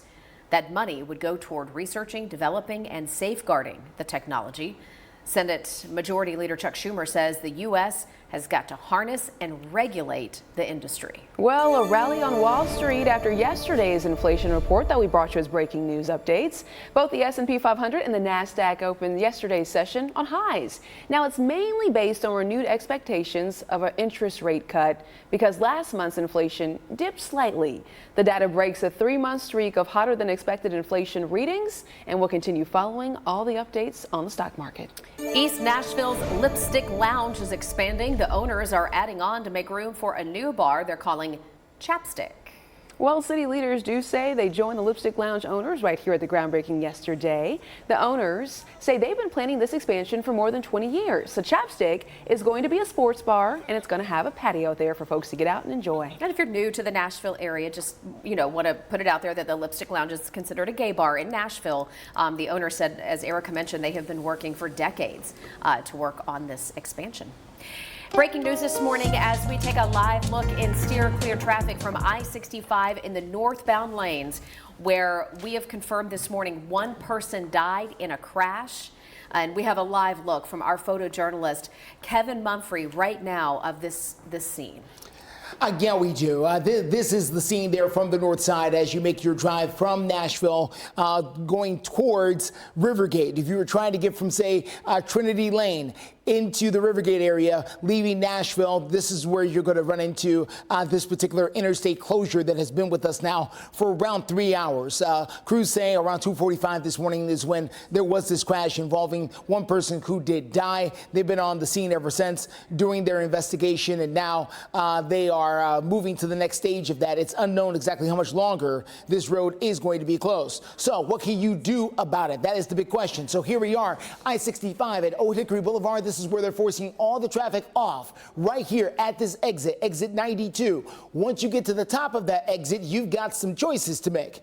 You're going to reach Old Hickory Boulevard. This is right here at the Cornerstone Church. For those familiar with that area, you can either turn that way to the right there, and you can use Gallatin Pike to get into Nashville, or if you want to turn to the left, you can use Dickerson Pike to get your way over into the Goodlettsville area. Either one will put you back in connection with I-65 there, and you can continue on. Just know that the backup is starting to develop now here on OHB. This is Old Hickory Boulevard here. The backup is starting to develop there. Long traffic light right here at this intersection of Old Hickory Boulevard and Gallatin Road. How do I know? It may be late for high school many days.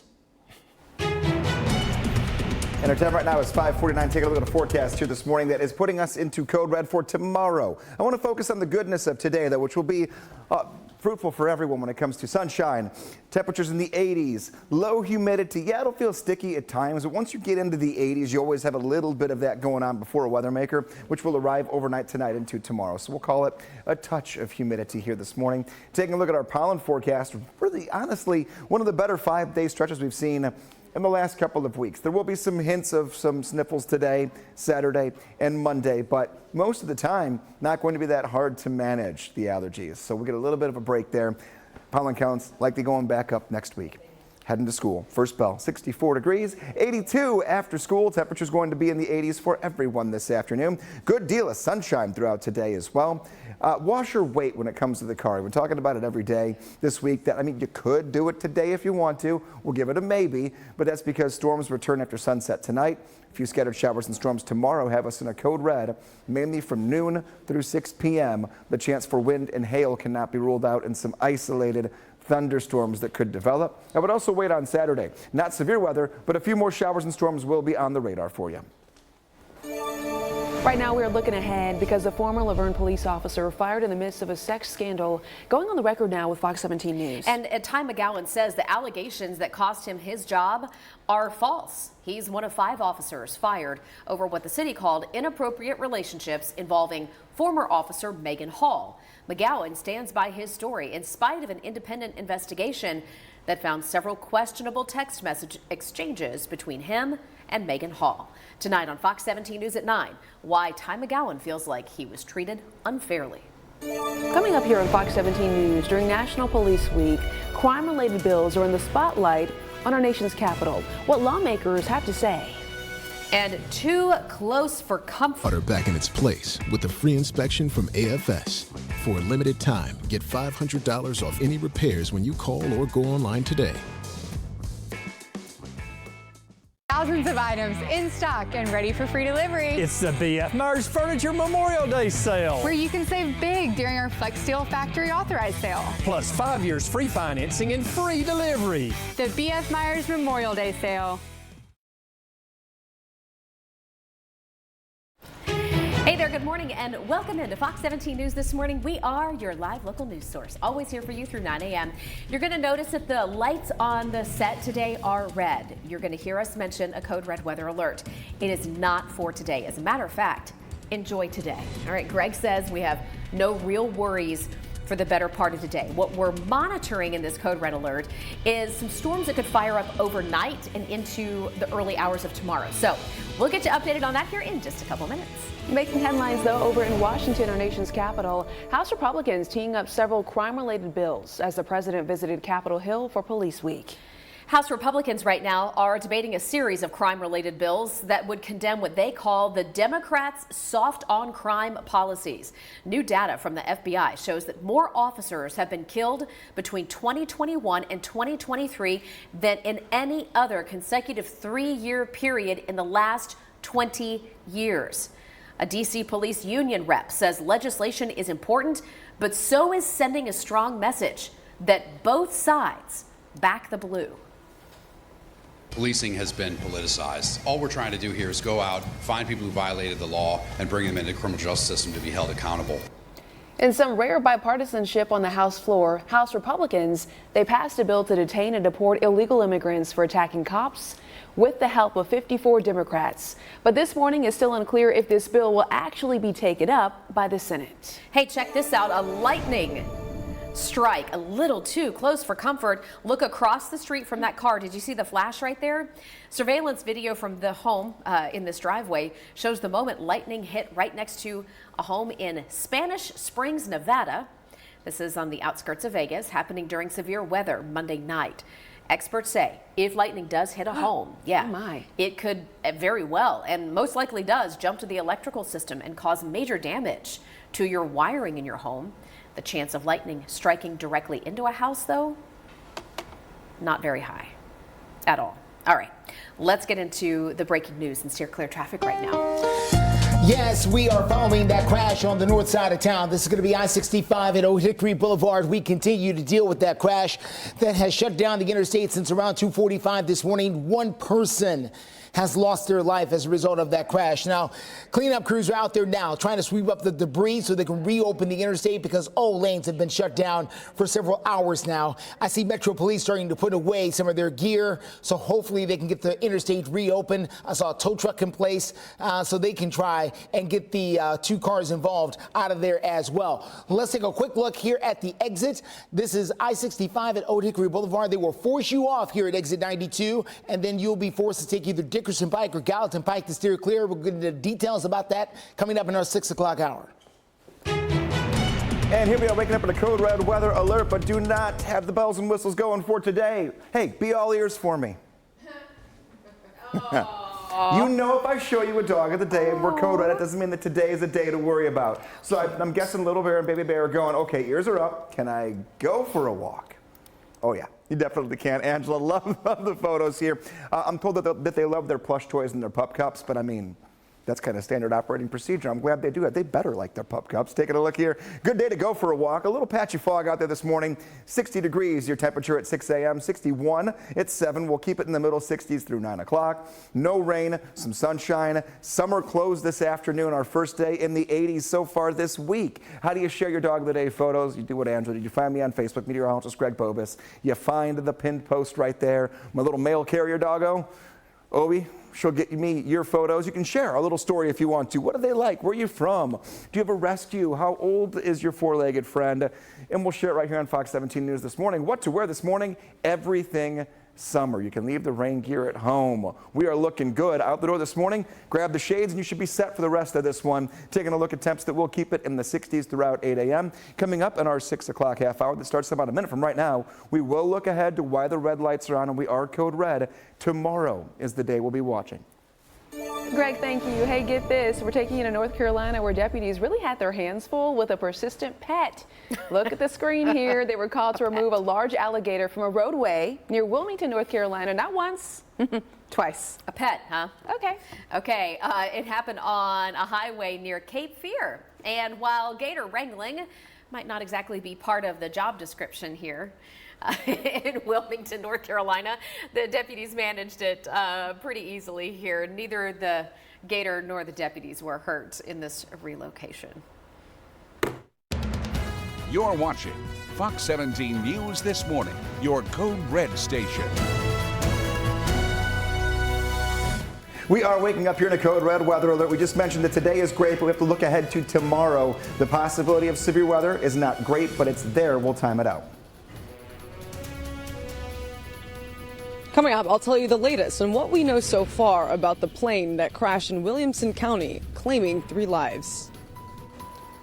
And steer clear traffic takes us to I-65 at Old Hickory Boulevard in Madison. That's where we've got interstate closure that we've been dealing with now for more than 3 hours. We're going to tell you about the best ways to steer clear. Very good Thursday morning to you. Thanks for joining us for Fox 17 News this morning. It is May 16th. I'm Jennifer Waddell. And I'm Erica Glover. We're going to get started this Thursday morning with new information from overnight. The National Weather Service, they have now confirmed the storm that hit the Lawrenceburg area last week, Tuesday night, was an EF0 tornado. It had winds peaking at 85 miles per hour, which we showed you. It damaged barns, roofs, and toppled trees. Yeah, you're looking at some of the pictures behind us. So now this tornado is from this Wednesday. You know, we've had so much happen in the last week.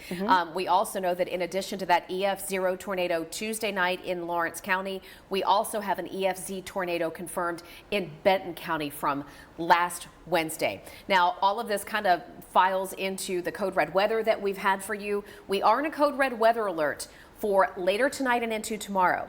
We're going to dive into that code red alert in minutes, but first we have breaking news in steer clear traffic.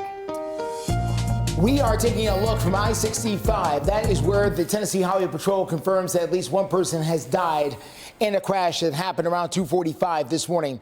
You can see more tow trucks starting to arrive there on the scene to try and deal with. There's at least 2 cars that are involved in this crash that did take the life of at least one person earlier this morning. So 65 North going towards Rivergate is shut down as a result of this crash. What can you do about it? That is the big question. So let's get to our steer clear traffic this morning. Let's show it to you here. They're forcing all traffic off at exit 92. That is Old Hickory Boulevard. Once you get to exit 92, you're going to climb to the top of the ramp, and that is the same exit there for Cornerstone Church right there on the corner. You can either go that way down towards Gallatin Pike and then try to take Gallatin Pike into Nashville or into Rivergate, or you can take the left and use Dickerson Pike and take that way to the north towards the Long Hollow Pike area. That is where you can reconnect with I-65. We'll let you know when the interstate reopens.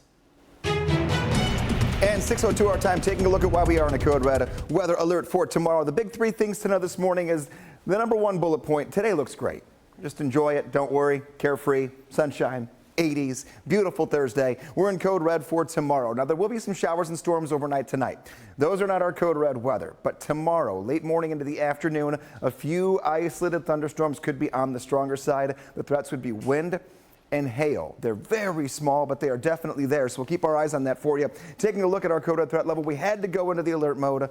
This is, again, I have to stress it, for tomorrow when the storms return. Today, a little touch of humidity out there. 63 degrees your temperature. Fairly overcast when it comes to the start to our day, but the sunshine will take over. It's already starting to. Now, we know we've had traffic issues this morning on 65, but as far as the weather goes, fog, patchy in some areas, not really close to downtown. Grab the sunglasses. We are going to be mainly dry here for the rest of today. I would say no worries when a weather influence could be implicated toward our traffic. Your 7-day forecast, we will start an 80-degree stretch of temperatures here. 83 degrees today, 81 tomorrow, low 80s on Saturday. Saturday and Sunday do come with storm chances, so we'll time out your code red weather for tomorrow and the most likely hours for storms for your weekend coming up in a few minutes.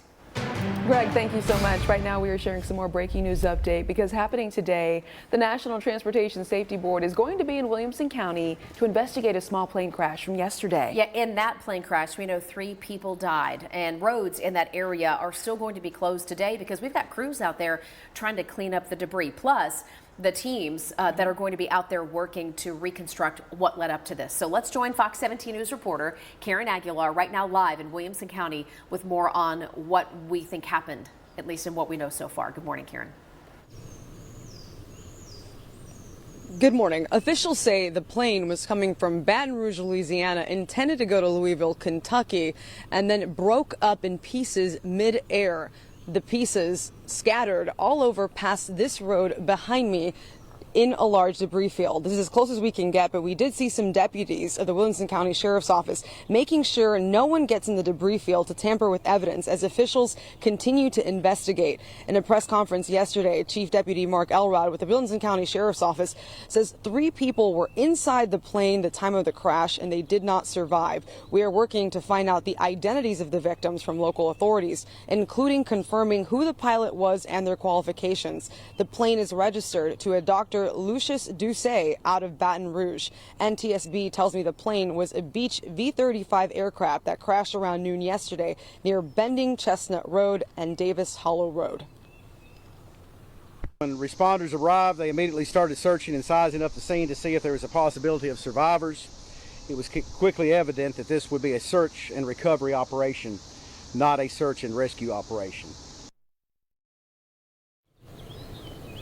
NTSB tells me that they will be here sometime this morning to investigate the circumstances surrounding what happened. They also tell me that they should be releasing more information later today. Reporting live in Williamson County, Karen Aguilar, Fox 17 News, your Code Red station. All right, Karen, thank you for that breaking news update. And this is not the first deadly plane crash in Williamson County. Take a look at this map. Less than 2 years ago, 1 person was killed when their small plane crashed in Brentwood off of Old Smyrna Road. That was in 2022 in the northeastern part of Williamson County. And then in 2017, we had another plane crash. This was near Leapers Fork Road, really just a few miles from yesterday's deadly crash in the southwestern part of Williamson County. And in that 2017 plane crash, we also know one person died.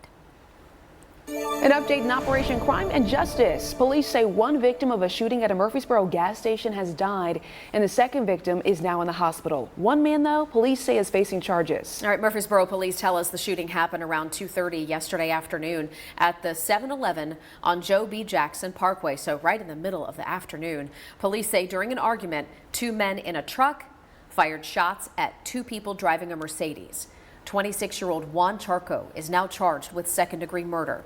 Police say they interviewed his brother and let him go. Neither of the shooting victims has been identified so far. We are working to find out their names and their conditions. And as the story develops, we'll keep you updated. 5 years free financing and free delivery. The B.F. Myers Memorial Day sale. This Fox 17 This Morning newscast is sponsored by U.S. Pest Protection. 6:09 is the time. School safety is a massive topic of concern for every single school system in the country. Metro Nashville Public Schools is now ready to include school resource officers inside of elementary schools as soon as next year. Now, there was a lot of debate about this at one point, but now Police Chief John Drake told the City Council overnight that they are laying the groundwork to introduce officers into elementary schools as soon as they can get them hired. Obviously, it depends on staffing and how many we can bring in, but we'll meet the standard that Dr. Battle has set forth for us, and if she likes the pilot and all goes well, then we'll just continue to grow as responsible as we can. So. And is there money in the budget to support that, or will that be in addition to this? In addition to, but we have the state grant. We're hoping to be able to utilize that for SROs.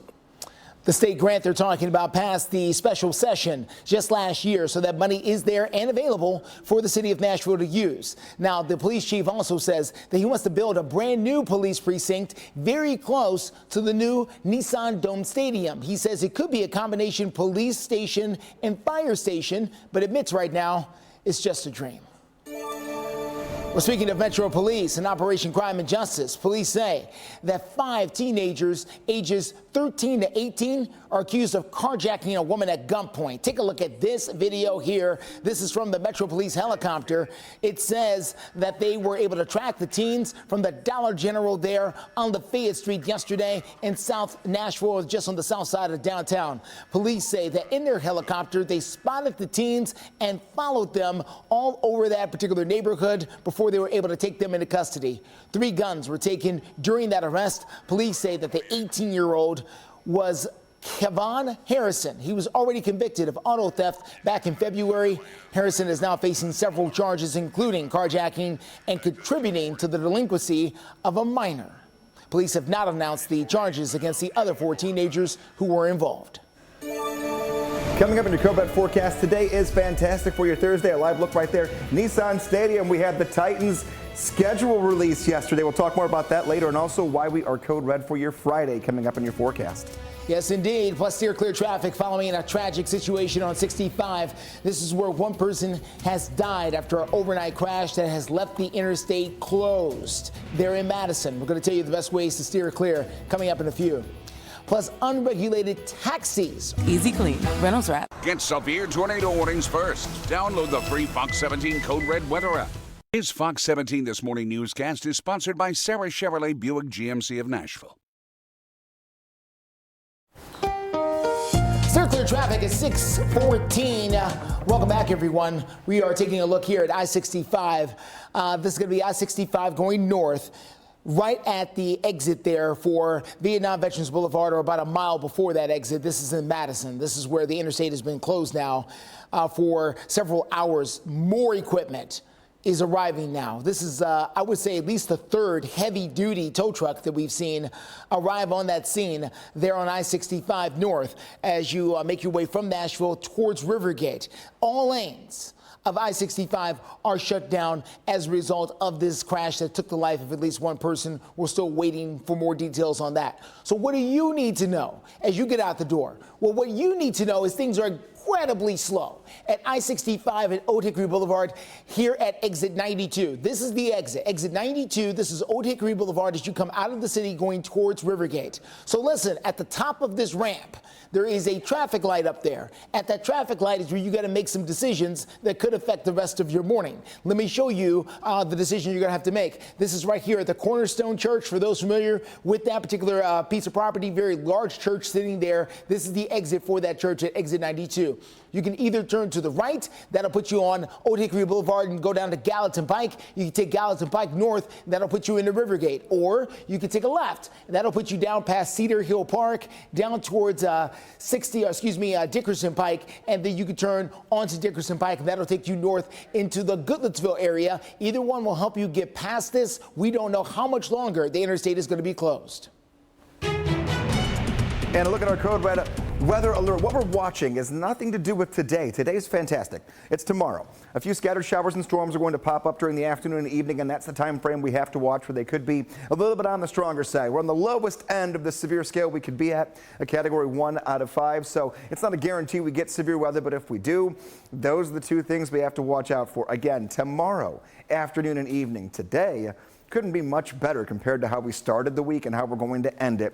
Here it is on Future Track. A click of the button takes us through all this morning and afternoon, and we stay dry across the board except for our northwesternmost counties. Could be a shower or a pop-up quick rolling through thunderstorm. Now overnight, we're going to have activity on the radar. You're going to wake up tomorrow morning. This is midnight through 5 a.m. with some showers and storms on the radar.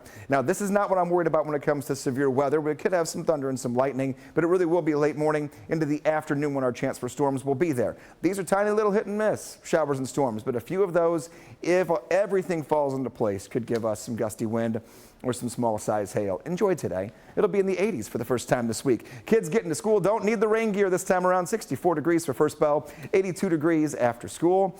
Get the kids outside, burn off a little bit of that energy we might have been cooped up with here the past couple of days. Everything looking good. I wouldn't wash the car yet, though, because we're getting right back in that active period of weather starting tomorrow into Saturday and Sunday. Coming up in a few, we'll just take a look at today and focus on more of the good. And then at 6:30, we'll continue to look into the storms that take us into the weekend. All right, Greg, thanks so much. 6:17 right now.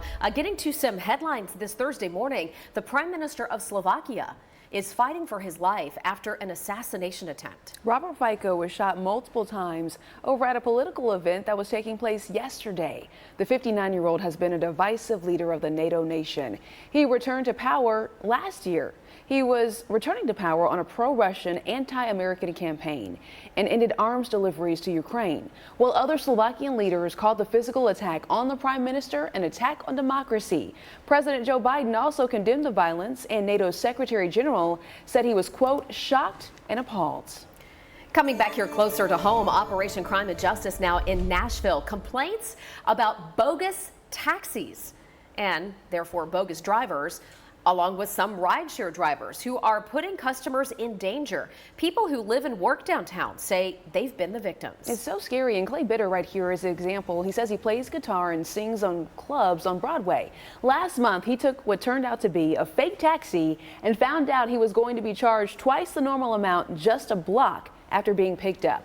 Bitter called dispatch as they approached his house, and he says he was told, do not pay and get out of the car. He had kind of shut the door, keeping me from leaving the vehicle. He turned back around. Dispatcher told me to call the cops for abduction. He threatened to shoot me.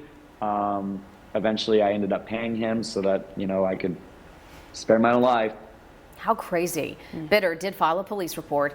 He says the manager of the cab company told him that the number on the cab he took, because it looked like a legitimate taxi, but the number on the cab belonged to somebody who has not worked for that cab company in 3 years, but was still operating out there. Yeah, Fox 17 News reached out to the Transportation Licensing Commission to see if they're aware of this issue. We're still waiting to hear back. Also, we have a board member that said they do have regulations and enforcement people who can respond to the complaints they're getting.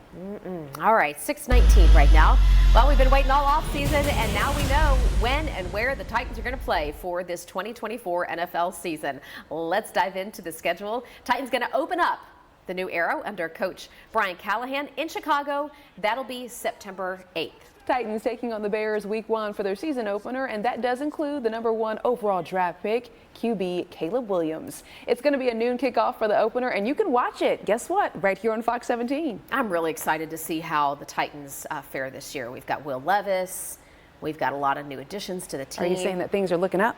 I'm thinking we could have a good season. Hey, after the first game, by the way, Titans are going to welcome in Aaron Rodgers to Nashville. So the second game will be against the Jets here at home at Nissan Stadium. That'll be our home opener. Aaron Rodgers, in case you didn't realize this, this is just his second season with the Jets because he spent all last year on the injured reserve. He got that injury that ended pretty much his entire season last year. So we got a noon kickoff here at home in Nashville coming up September 15th. All right, Jen, you said you're excited for the season, so we want to hear from all of y'all. Are you planning on going to a Titans game this season? Right now, 71.8% of you all say no, but listen, there's still time to go ahead and let us know. Well, and I'd like to know why. Like, if you're saying no or even yes, what's the why? If you're not going, is it because parking?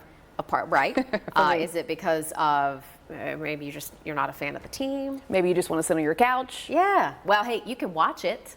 Our game that we've got coming up is going to be right here on Fox 17. So that's going to be a good way to do that. All right, legendary Preds goalie being honored for his achievements. The surprise right here at home. And Nashville SC took on the Toronto team last night. The highlights from the Castle.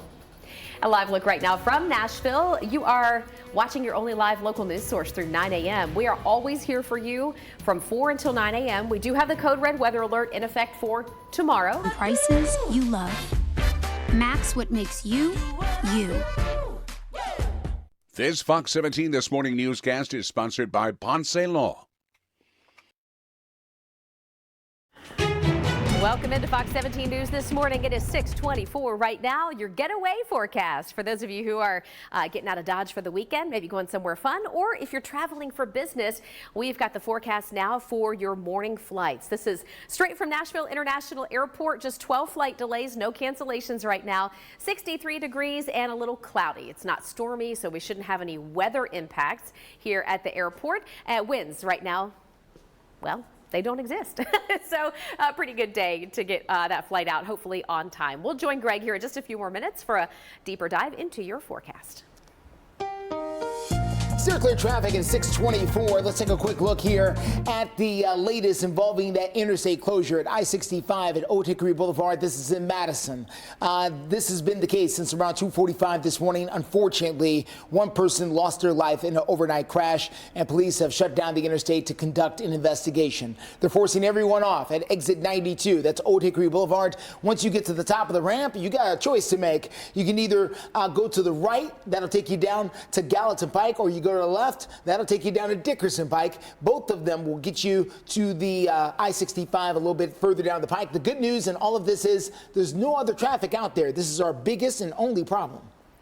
Let's talk sports this morning. Preds legendary goalie Pekka Rinne has racked up honors over the years, and he just added another. Very cool. He thought this was going to be just your normal press conference as far as scouting is concerned as the Preds get ready for the upcoming NHL draft, but he found out that he was getting inducted into the Tennessee Sports Hall of Fame. Pekka Rinne retired from the Preds in 2021, finishing with a franchise best 369 wins and 60 shutouts. He was a first ballot inductee into the Tennessee Sports Hall of Fame. And by the way, he continues to help the Preds get ready for the next generation of players. Yeah, you might be wondering, well, what's he doing here if he retired? Yeah. He is still working very closely with the Preds. All right, let's talk soccer. Nashville SC back at home last night, hosting Toronto FC at Geodis Park. They had a 90s night. We were telling you, Alien Ant Farm was going to be performing before the night. Okay. I think it gave him a little bit of, extra energy, but it wasn't until late in the game. Nashville breaking through thanks to a goal by Shaq Moore. Teal Bunbury would add another one in stoppage time to give the boys in gold the 2-0 win. Very cool for Nashville SC. They will move on and get ready to take on Atlanta FC. Look at that. It's Father's Day come early. So sweet. Look at that.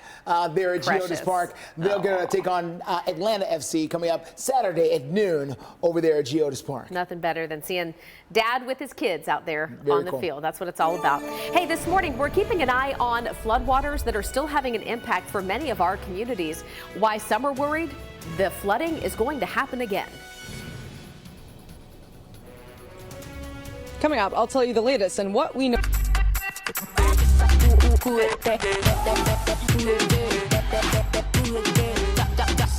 Saturday on Fox 17. You're watching Fox 17 News This Morning, your Code Red station. We're waking up in a Code Red weather alert, not for your Thursday. Thursday couldn't get much better. But going into tomorrow, thunderstorms return. A few could be strong. We'll time them up for you. Also ahead on Fox 17 News this Thursday morning, after a small plane crash in Williamson County leaves 3 people dead, we're now learning more about the victims. Steer clear traffic on I-65 at Old Hickory Boulevard in Madison. The interstate remains closed for the last several hours because of a deadly crash. We'll take you there and give you the best ways to steer clear. Justin, thanks. You'll notice the lights on the set are red this morning. We are in a code red weather alert, not for today, but for tomorrow. We'll get to that here in just a moment. Thanks for joining us. I'm Jennifer Waddell. And I'm Erica Glover. We also start with new information from overnight as the National Weather Service confirms the storm that hit the Lawrenceburg area Tuesday night was an EF0 tornado with winds peaking at 85 miles per hour.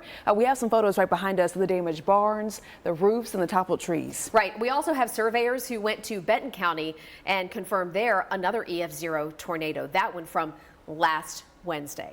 We have breaking news and steer clear traffic this morning. Let's get over to Justin for the latest. All right, everyone, we are continuing to follow this scene on I-65 northbound, about a mile away from the Vietnam Veterans Boulevard exit there, going north, leaving the city, going towards Rivergate, towards Hendersonville, towards Goodlettsville. We do have a crash that did take the life of at least one person earlier in the morning. Because of that, police have gone out there and done their full investigation. They've taken 3D pictures of the area, measurements, all of that, trying to make sure they document everything so they can find out what it is that cost the person their life as far as this crash is concerned. Now the tow trucks are there and they are preparing to tow away several vehicles. The interstate remains closed while they do that. Let me show you what you can do about it. As you can see, people slowing down to really look at it, going back the other direction. But if you're leaving, going north of town, coming from Nashville, going towards any place really, going towards White House, towards Portland, towards Goodlettsville, this is going to affect you because they're forcing everybody off here at I-65 at exit 92, which is Old Hickory Boulevard. Once you get to the top of the ramp,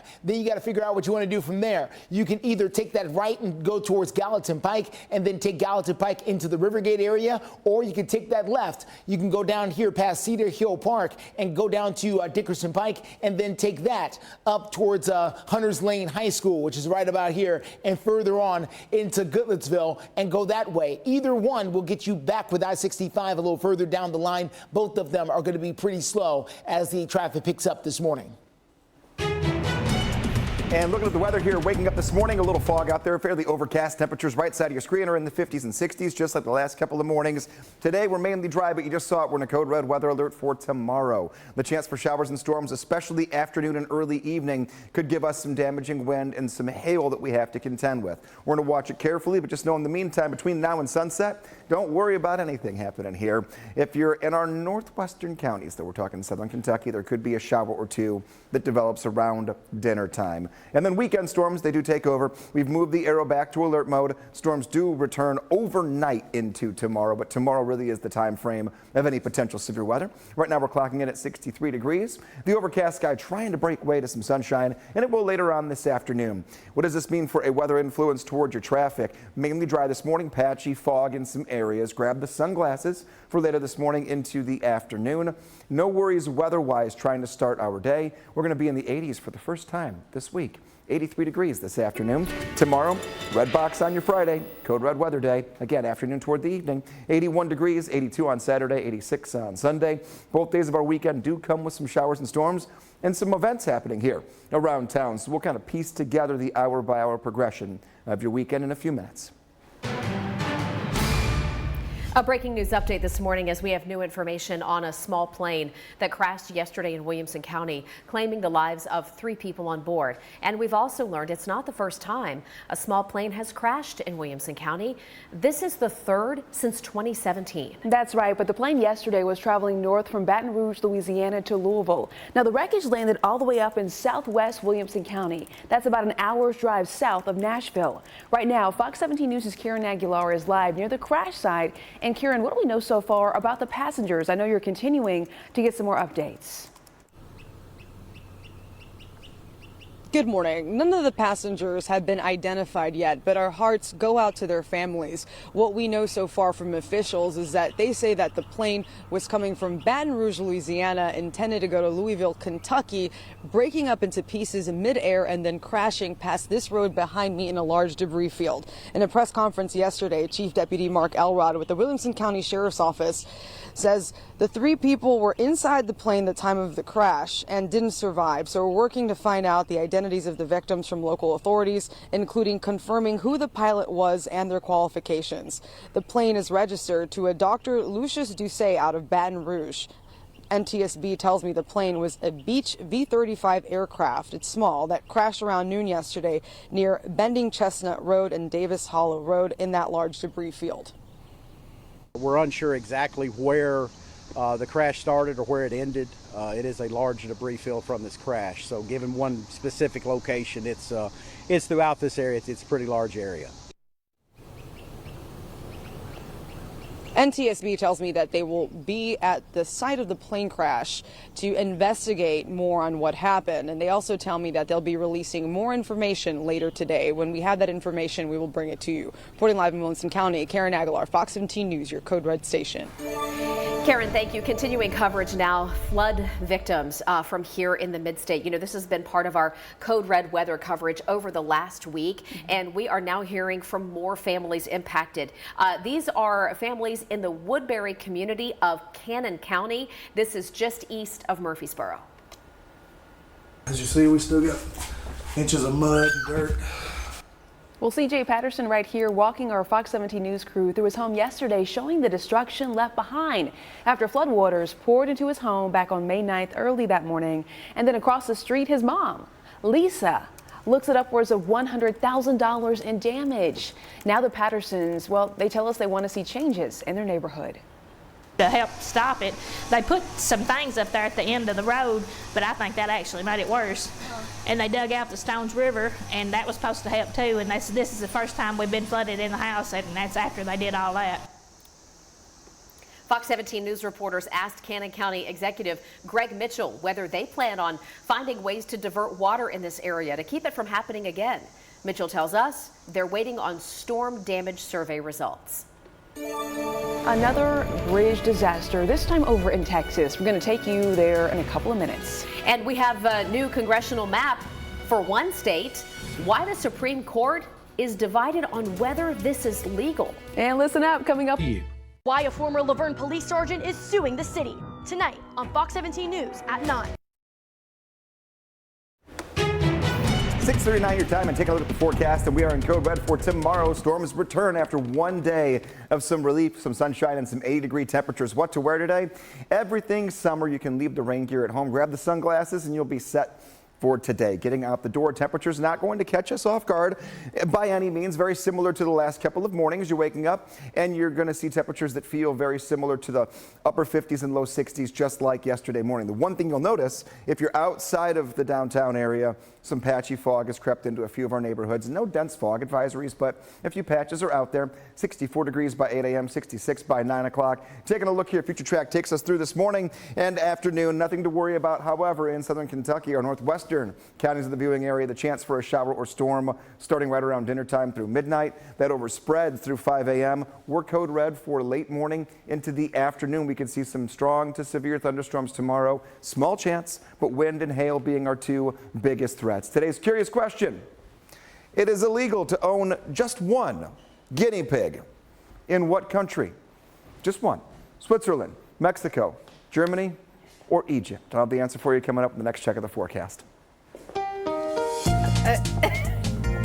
Greg, thank you. All right. Steer clear traffic for you, everyone. Let's get you out and about to I-65 at Old Hickory Boulevard. This is where we are dealing with a deadly crash. One person lost their life as a result of this crash there. 65 as you leave Nashville going towards Rivergate. They've got all lanes of 65 shut down there right at the Old Hickory Boulevard exit. Once you jump off of the exit, you got to figure out what you're going to do with your life at that point. Either you're going over to Gallatin Pike or you're going over to Dickerson Pike. Either one will get you past this. You could try Graycroft if you really want to, if you're feeling adventurous. You know, Dickerson or Gallatin is going to be the way that you're not going to get lost and get back to the interstate. All right, Justin, thank you. 6:41 right now. New from overnight, a barge slams into a bridge in Galveston, Texas, spilling oil into the bay. Let's take a look at the visuals here. Yeah, emergency officials say that barge did strike the Pelican Island Bridge, and that barge can hold up to 30 gallons of fuel. Now, it's unknown exactly how much fuel was on that particular tanker when it happened or how much fuel got into the water. We do know that the bridge was closed for hours. Now, it did reopen very briefly, but then closed again after officials say part of that bridge moved. Yeah, 30,000 gallons of oil is what it could hold. Yeah. By the way, this bridge is the only access to Pelican Island, which is where Texas A&M University at Galveston is located. So first, we had the Francis Scott Key Bridge in Maryland, and now we've got the Pelican Island Bridge in Galveston. Well, coming up, we've got hearings on Capitol Hill over anti-Semitism on campuses across the country. We're going to tell you how lawmakers are arguing. Tonight at 7 on Fox 17. This Fox 17 This Morning newscast is sponsored by Matthews Nissan. Welcome back. 6:45 is the time in Fox 17 News. We are in a code red weather alert. The sun is trying to get out this morning. We're showing you a live look of the AT&T building and the river down there. Listen, we are in a code red weather alert, so you do need to be mindful for what's coming overnight into Friday and this weekend. Greg is going to track the timeline, but he does say get outside and enjoy this morning and this afternoon once the sun does come out. It is going to be a beautiful day. Looking forward to that. In the meantime, right now, 6:45, getting to some of your national headlines to kick off your Thursday. A House Judiciary Subcommittee had a hearing just yesterday on anti-Semitism at college campuses. Here's Republican Chairman Chip Roy blaming diversity, equity, inclusion, in other words, DEI efforts for this entire situation. The secular left wants to admonish us not to foment culture wars.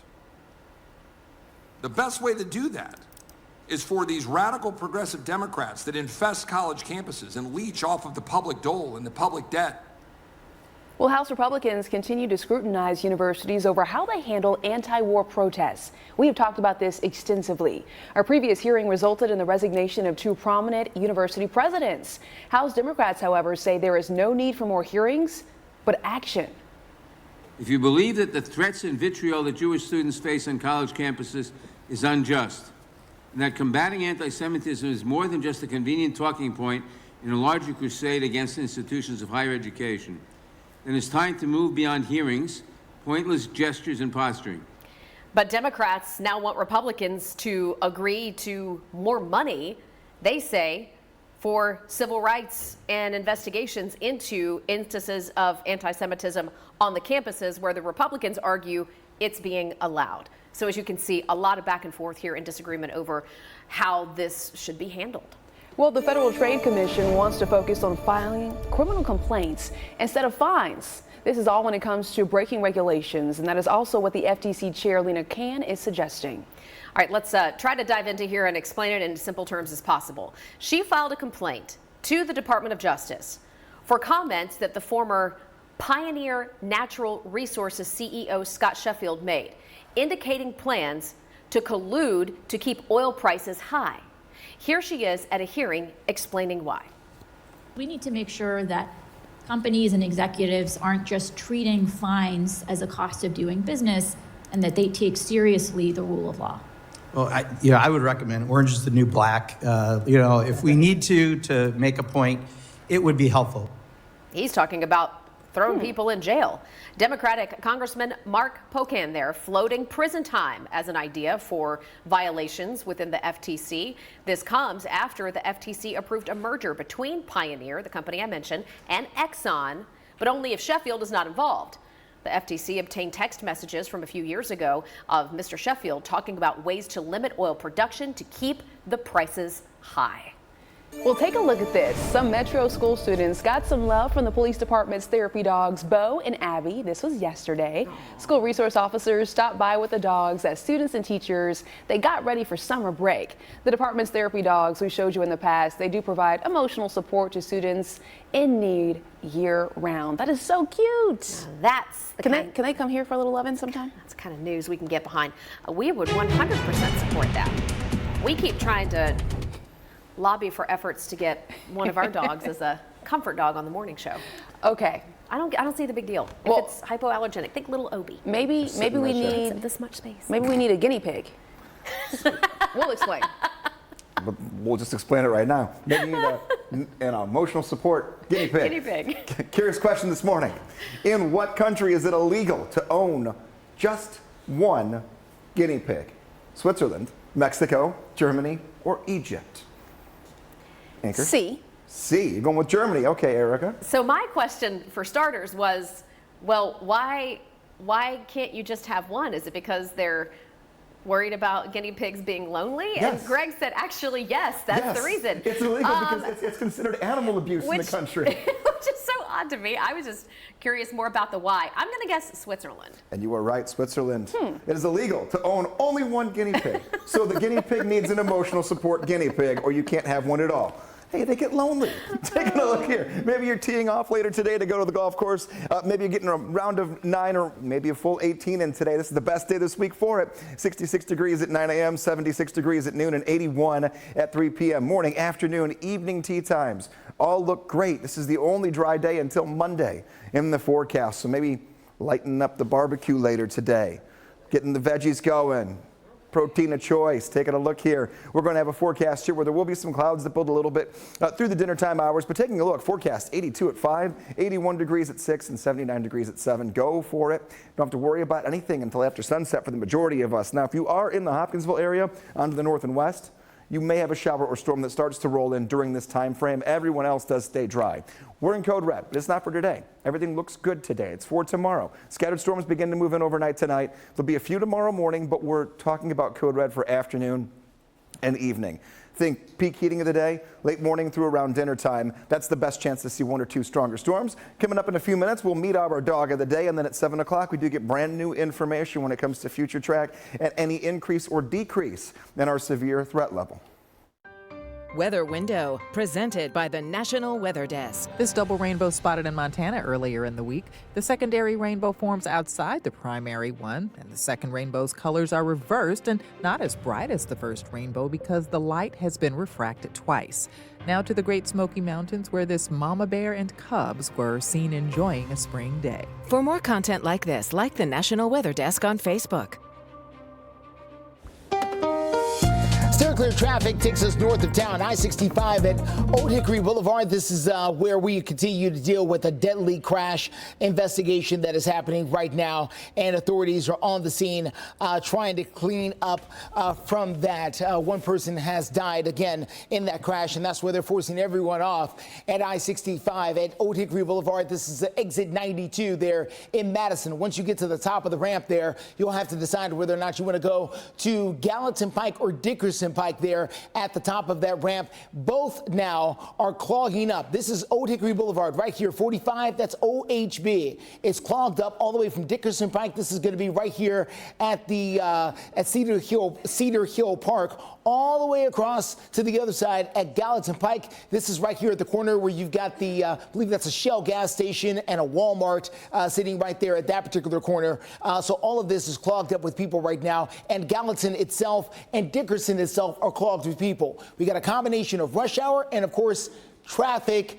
As far as trucks are concerned, 65 is one of the busiest places for truck traffic in the country, and all those trucks have to get off at OHB and find their way down to either Dickson or Gallatin. They're going to work to get that interstate reopened as soon as the investigation is done.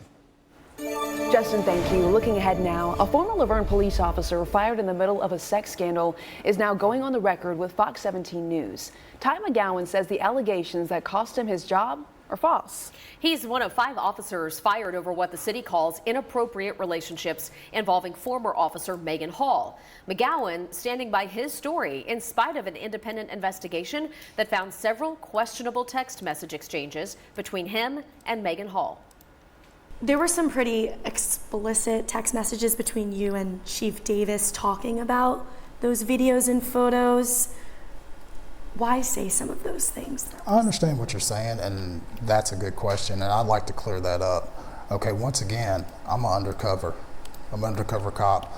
Once I realized that his intentions were different than what he initially stated. All right, so much more of that conversation tonight on Fox 17 News at 9, and why McGowan feels like he was treated unfairly. Just ahead here on Fox 17 News this Thursday morning, peach season is on the way, and there's good news for those who enjoy those fresh peaches. Still to come on Fox 17 News this morning in our 7 o'clock hour, cicadas out in full force. Have you heard them? A lot of people here in Middle Tennessee have mixed reactions. Of endless expression with the quality, styles, and prices you love. Max what makes you, you.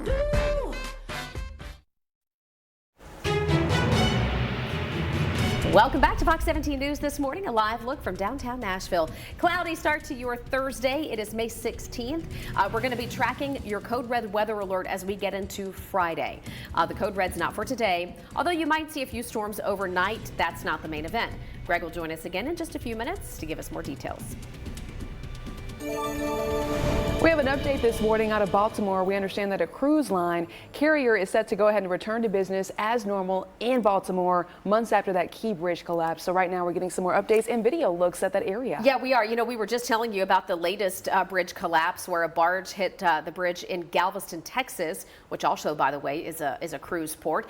But in Baltimore, they're about to get back to normal with Royal Caribbean, saying that they're going to resume cruises from Baltimore later this month. The news comes about 2 months after the container ship hit the Key Bridge, causing it to collapse. The U.S. Coast Guard reopening limited access for commercial vessels. The Port of Baltimore says the Royal Caribbean departure later this month will be the first cruise trip to leave from Baltimore since that bridge collapse. Let's talk about peaches because things are looking up when it comes to this year's peach harvest. Well, last year, don't know if you know this or not, a late cold snap took out an overwhelming majority of the peach crop in Georgia, but this year things are looking much more fruitful. Farmers say it hasn't looked this good in years because of warmer temperatures in the winter, followed by a freeze in the spring.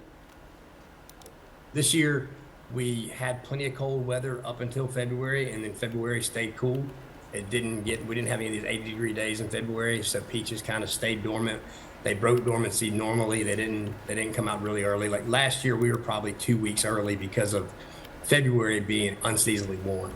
Interesting. And Erica mentioned it just a moment ago, the cold snap from last year took out, according to the farmers, 95% of the peaches across the state of Georgia. Where I go exercise in the evenings in West Nashville, they have peach trees, and I already saw the peaches starting to grow there. Really? Yeah. I'm looking forward to getting some from the farmers markets or the peach truck. I might pick some on my walk. Oh, bring them in. Yeah. We'll make some cobbler you want to. Ooh, yes. Let's check in now with our Code Red meteorologist. We got a Code Red alert in effect. That we do, but not for today. Today's a good day for a walk. 83 degrees this afternoon. Touch of humidity, but not anything that we can't handle. Showers, though, northwest. Our far northwestern counties might catch 1 or 2 near dinner time. Most of us stay dry, but we're in a Code Red weather alert for tomorrow. We're going to dive into that as soon as we get into our 7 o'clock half hour. Steer clear traffic right now at 6:59. We have been following the biggest story of the morning in traffic, which is on I-65 northbound in Madison. This is right at the exit for Old Hickory Boulevard. It has been shut down for hours. Traffic being diverted off onto Old Hickory Boulevard. And at that point, you can either choose to take Dickerson Pike or Gallatin Pike. We do have a couple of other slowdowns here in our morning commute, one of them being Vietnam Veterans Boulevard. I would venture to guess that the congestion we're seeing on Vietnam Veterans Boulevard is due in part to this problem on I-65. We've seen a lot of rubbernecking delays, hard brake checks as people are, trying to see what's going on in these opposite lanes. So give yourself extra time if you're coming in this morning from places like Hendersonville or Gallatin on the bypass. We'll check the rest of your morning commute in just a few minutes. You're watching Fox 17 News This Morning, your Code Red station. Overcast and foggy here this morning, but we're waking up to a code red weather alert that's a precautionary tale for tomorrow. Today looks great, but we'll time out some storms in your forecast. And we're continuing to learn much more about the severe storms that swept across so much of the mid-state.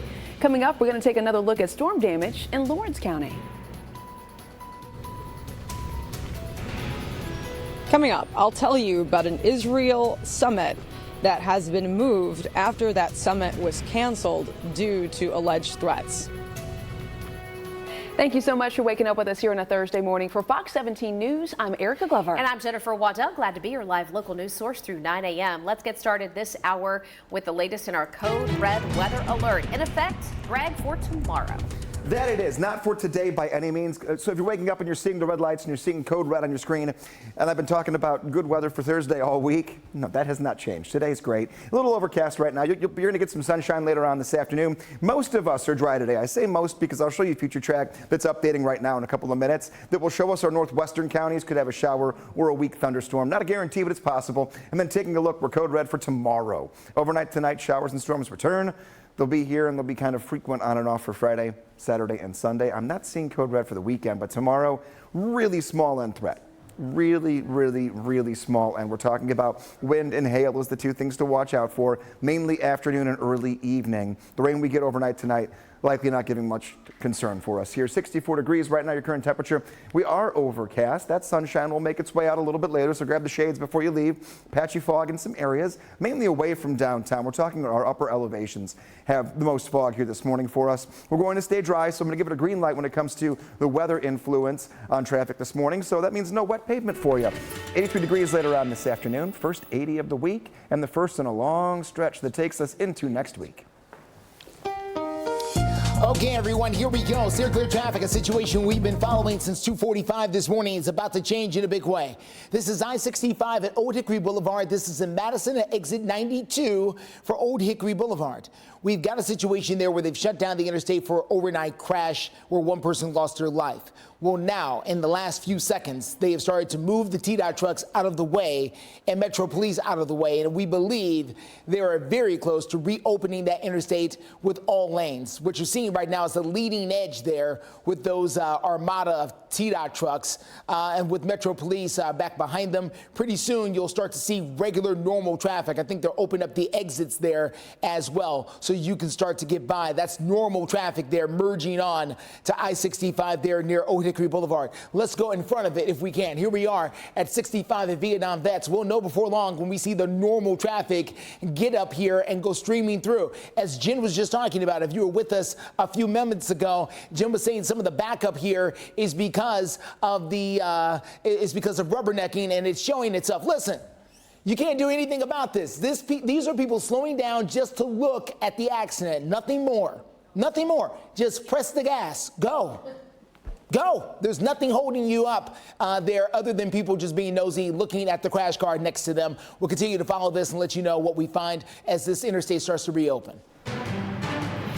Justin, great point. Thank you. 7:04 right now. We have 3 people who have died after a small plane crashes in Williamson County. This was the breaking news we first brought you yesterday. Now we're learning more this morning. The Williamson County Sheriff's Office confirms that plane crashed near Bending Chestnut Road and Davis Hollow Road in Williamson County. The Sheriff's Office reports the plane left Baton Rouge and was on the way to Louisville, Kentucky. Erica giving us a better perspective of where this plane went down. Well, yeah, Jen, we're taking a better look at the map and giving you a better idea of where this happened. For those of you who are not familiar with the area, maybe you're new to this spot. Well, the plane crash happened in southwest Williamson County down the road from Leapers Fork. So that's about an hour's drive south of Nashville. We're mapping it out right behind you again for better perspective. Multiple rescue teams responded to this scene, including the Federal Aviation Administration. This is a tragic scene. We'd like to say that our hearts go out to those who lost loved ones in this crash. When responders arrived, they immediately started searching and sizing up the scene to see if there was a possibility of survivors. It was quickly evident that this would be a search and recovery operation, not search and rescue, search and recovery. We've learned more about the plane as well. When we take a closer look at the details here, we know that this is a Beechcraft V-35, similar to the others that we have seen, and I'm not sure if we're going to have a picture of that, but the aircraft we know can accommodate 5 people and a pilot. Witnesses said the plane may have exploded in the air. So far, still no word on the victims' identities or exactly what went wrong, but we will be looking for updates today, Erica. Yeah, we're going to have the entire news conference posted on our website. Go to fox17.com right behind me, click this story, and you can read all about this. Well, after an Israel summit by a Christian ministry in Nashville was canceled, we're now learning the event was been moved to Franklin. Fox 17 News' Karen Aguilar is joining us, giving us some more updates about the backlash as we work to get some more details. There was a lot of frustration, anger, and backlash that came from the summit being canceled. Now, the event has been moved to the Ramsey Event Center, and we're actually on our way there to show you and give you some more details. But as a recap, the Sonesta Nashville Airport Hotel, where the summit was supposed to be held, says they had no choice but to cancel after getting threat after threat. Metro Police spokesperson said a statement that said in part, quote, "I'm aware that the Sonesta was receiving a number of external messages urging that it not host the event. In the end, the Sonesta Hotel made a corporate decision to cancel," end quote.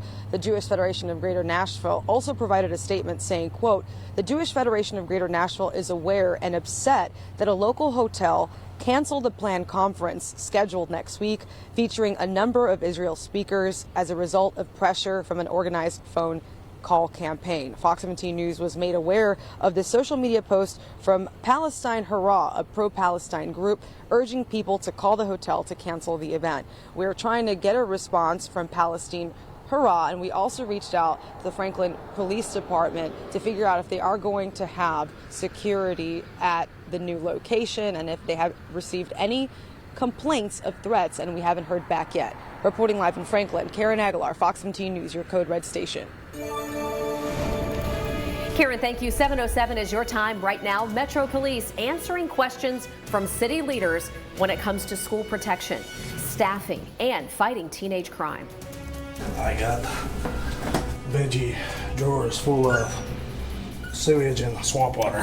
My goodness. Ooh. We're taking you Cannon County, talking about a big issue.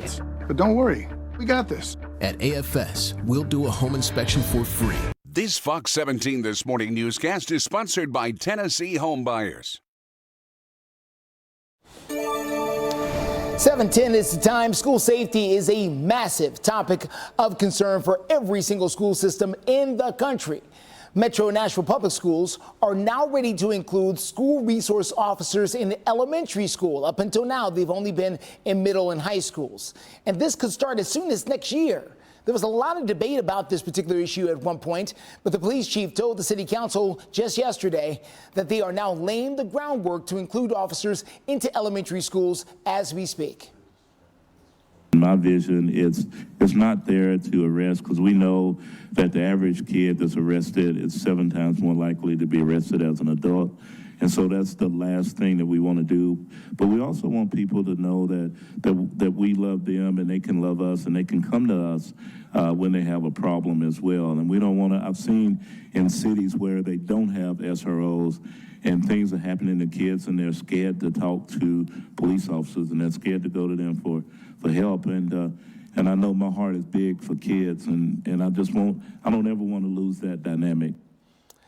Now, the police chief says they will work closely with the school system this summer to try and figure out the best way to implement those schools resource officers. The chief also says he wants to build a brand new police precinct very close to the new Nissan Dome Stadium. He says it could be a combination police department, fire department, but he admits right now it's nothing more than just a dream.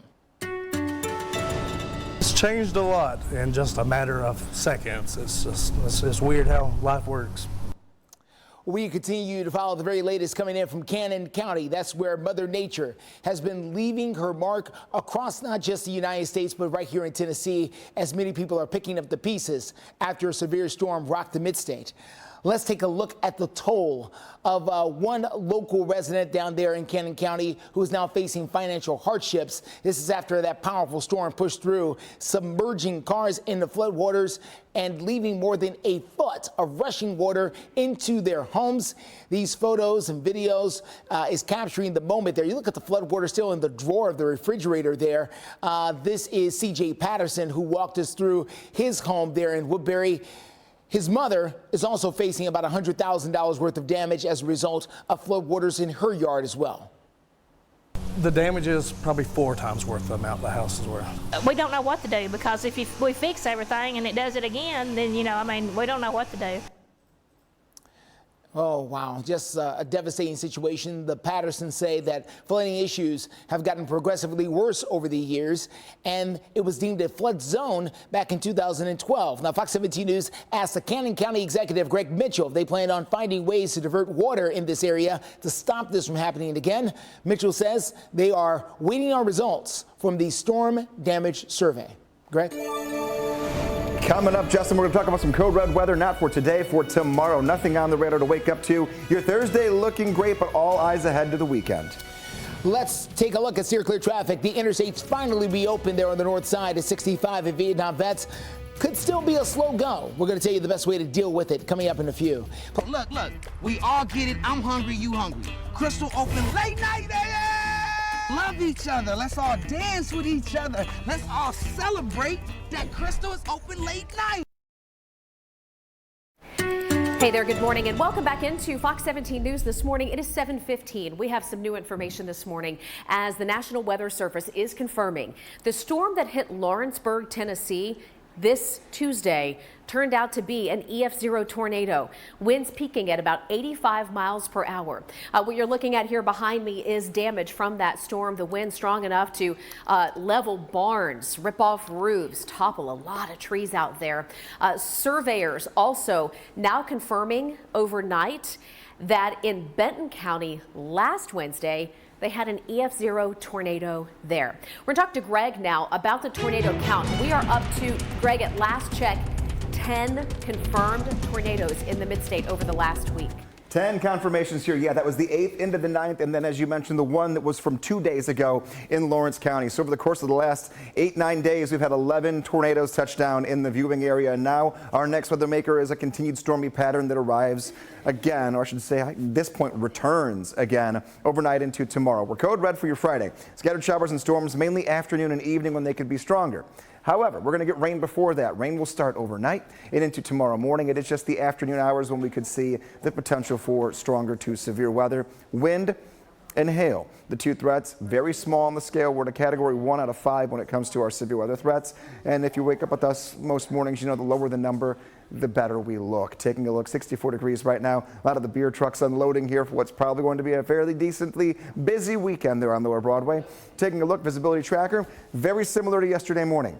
Areas that are in our upper elevations, those valleys there, are seeing some pockets of some dense fog this morning. No dense fog advisories, but when the yellows turn to orange and red, that means our visibility is below a mile in some spots. Nashville, not all that bad, just gloomy. Trying to work through cloud cover, which we will throughout this morning, the afternoon. Some good bursts of sunshine. Our northwestern counties, though, however, even as close to home as Hopkinsville for some folks living up there in Hoptown, you could be seeing a couple of showers and storms that move in after dinner time. The rest of us will stay dry until we get well after sunset. Midnight to 5 a.m., scattered showers and weak storms. I'll be tracking them live for you as you wake up tomorrow morning to kick off your Friday. Maybe set the alarm 10 minutes early because that rain could get in your way. Here's through 11 o'clock tomorrow morning and then into the afternoon, that chance for showers and storms that could give us some potentially stronger weather. Other than that, not much happens after sunset tomorrow, but we re-rack and we go into the afternoon of your Saturday with more shower and thunderstorm activity. That though, not pointing to any signs of severe weather. Let's talk 80s. The first time this week we're going to get there. 83 degrees later on this afternoon, and then we'll stay at or above 80 every day in the forecast until Tuesday. Sunday there will be a few isolated storms, but those, if they don't get to everyone, might actually let our temperature get close to 90 degrees.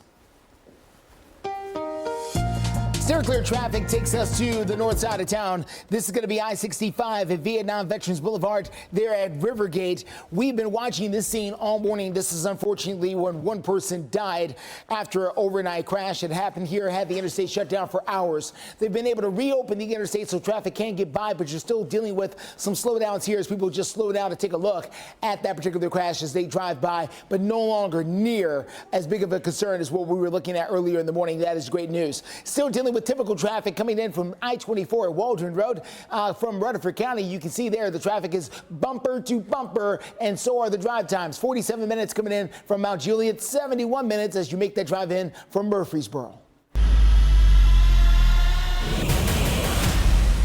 All right, here we go. Talking Titans this morning. The official 2024 schedule has been released. We've been waiting for it all off season. A lot of excitement with the new head coach and getting Will Levis, off the ground. So let's take a look at what will be the start of the Brian Callahan era. Very exciting. Titans are going to open up the Callahan era in Chicago September 8th. Titans taking on the Bears week 1 for their season opener, and that does include the #1 overall draft pick, QB Caleb Williams. All right, that'll be fun to watch. And then it's also going to mark the Titans' first appearance at Soldier Field during the regular season, going all the way back to 2016. Oh. A noon kickoff for that season opener in Chicago, and you can watch it right here on Fox 17. Oh yeah, after their first game, Titans will welcome in Aaron Rodgers and the New York Jets to Nissan Stadium for their home opener. Rodgers returning for his official second season with the Jets after suffering a season-ending injury in week 1 last year. So that also will be a noon kickoff. That'll be here at home September 15th.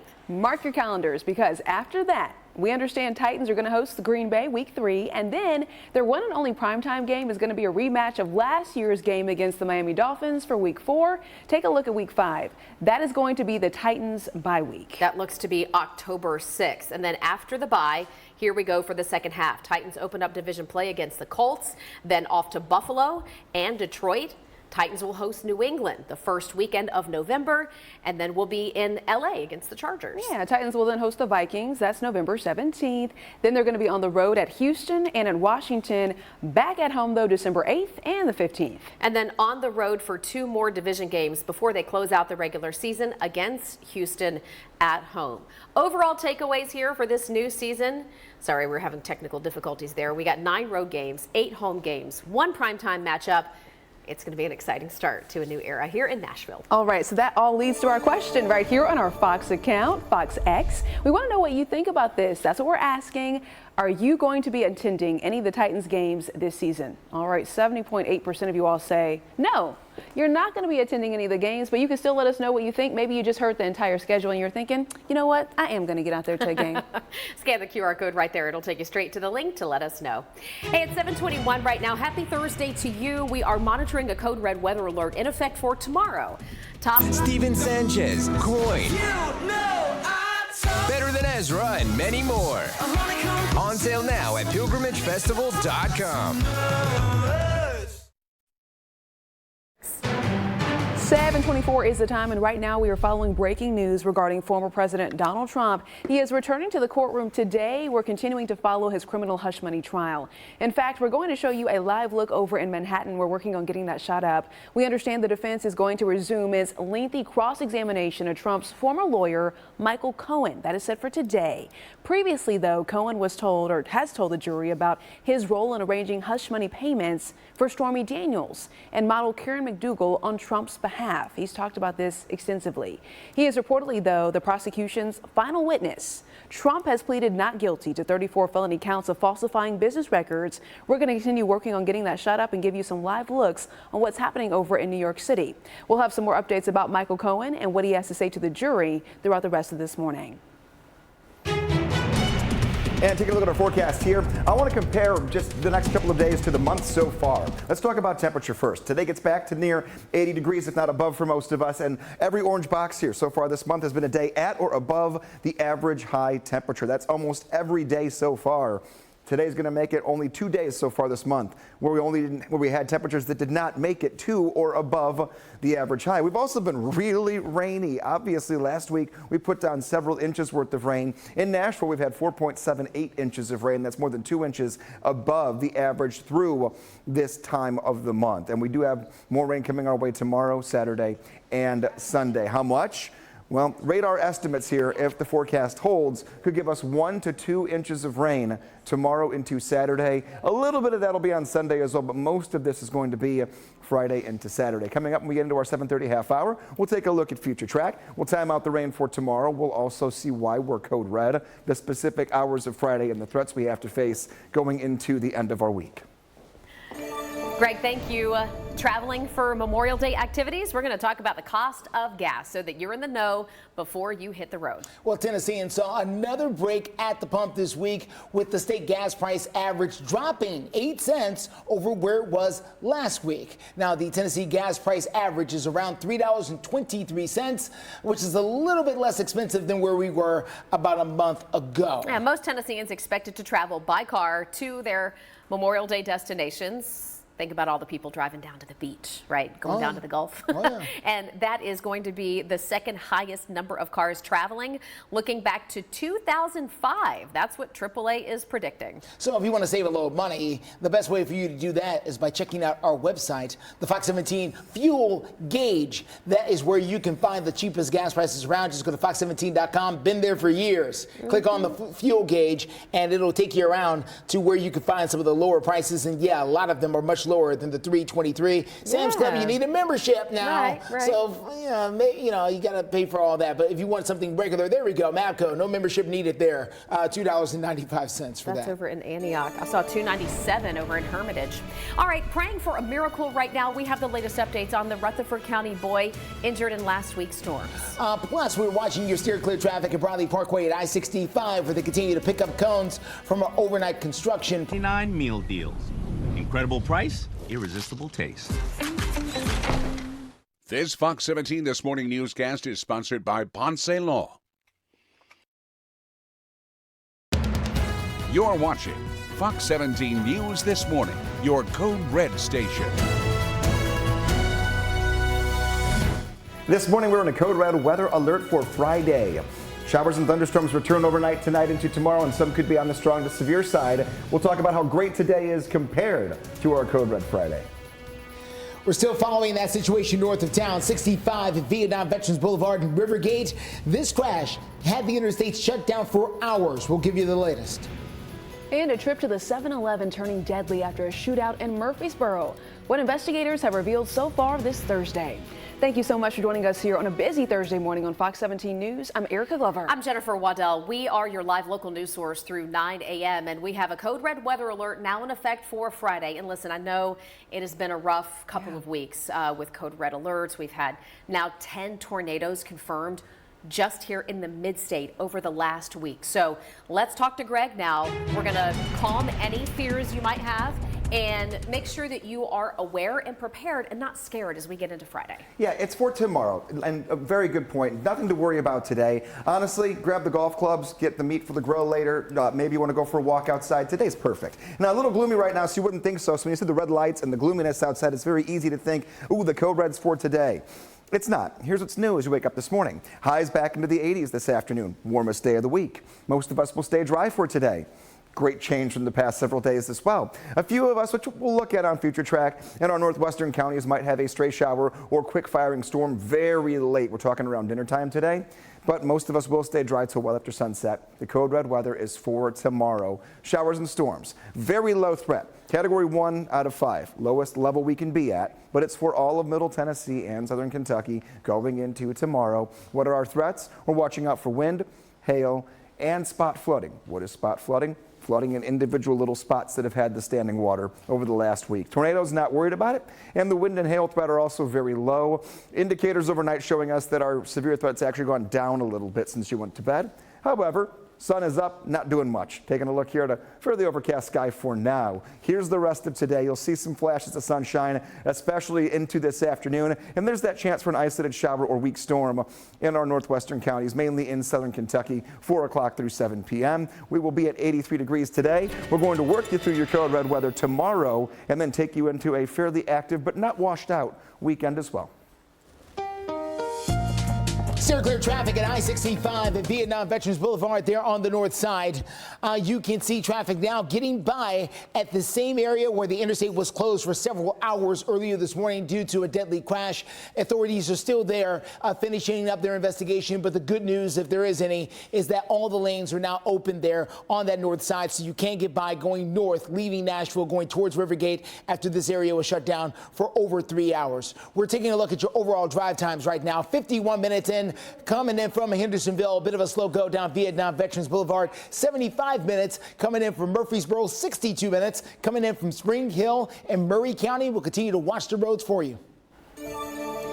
Justin, thank you. 7:33 is your time right now. Operation Crime and Justice. One person has now died after a fight led to a shooting at a gas station in Murfreesboro. According to police, the shooting happened right in the middle of the day yesterday, right around 2:30 at the 7-Eleven Exxon on Joe B. Jackson Parkway. Witnesses told police that two groups of men started arguing, and then that's when shots rang out. By the time officers got there, they found two men with gunshot wounds. This morning, as I mentioned, we have learned one person has died and a 23-year-old victim still in the hospital. The person who is now in custody in this case is Juan Charco, now facing several counts. Right now in Operation Crime and Justice, Metro Police say 5 teenagers ranging in ages from 13 to 18 are accused of carjacking a woman at gunpoint.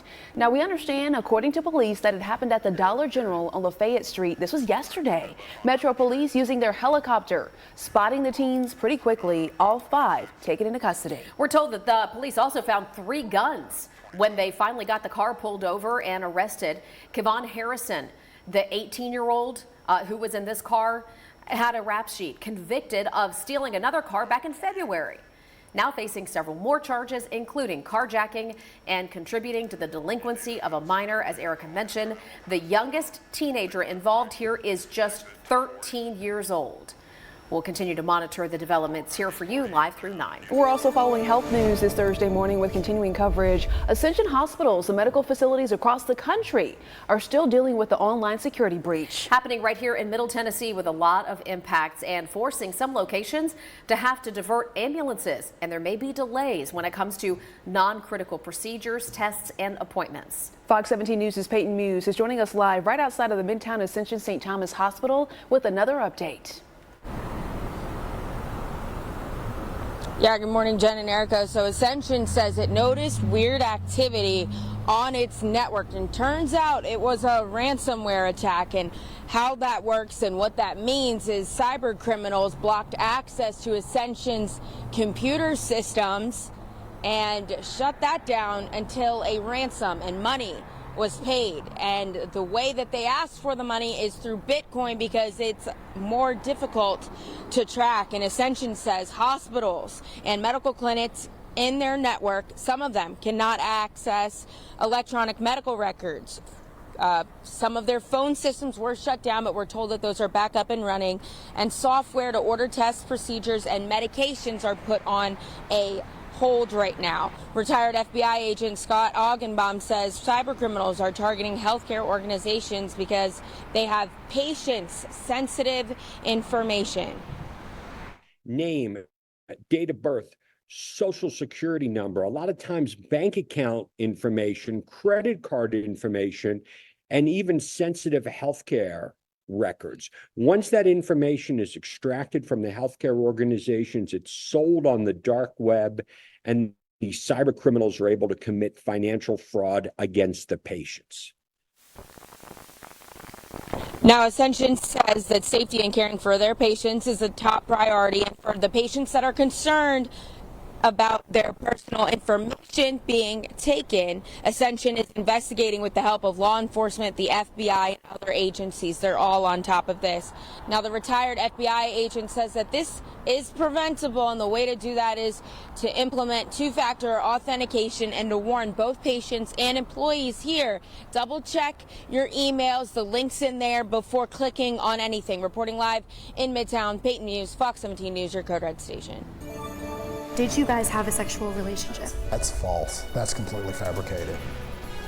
As previously stated, there's a phone call between her and Chief Davis that was not recorded. Looking ahead, I really wish that phone call was recorded. Looking ahead, a former Laverne police officer. Those Sarah trucks, they drive me wild.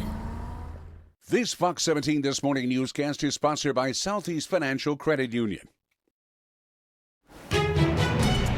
Welcome back to time. Right now it's 7:40. Taking a look, and we are on a Code Red weather alert. Here's the main weather story. Most of us are dry today. No Code Red for Thursday. This is a precautionary Code Red for tomorrow when showers and storms begin to move in overnight and then take over for the morning and afternoon. Afternoon being the hours that we're watching most carefully. Then Saturday into Sunday, one more push of showers and storms carry us through the daytime of Saturday and into the early hours of Sunday. Got an updated look at future track I'm going to give you here coming up in just a few minutes. Developing right now, we are watching the very latest of a situation taking place in Nashville. This is where there was an event planned by a Christian ministry that had to be canceled, and now this event had to be moved to Franklin. Right. This was an Israel summit planned. Fox 17 News' Karen Aguilar joining us live now to talk more about the backlash and why this group says they were forced to move to another location.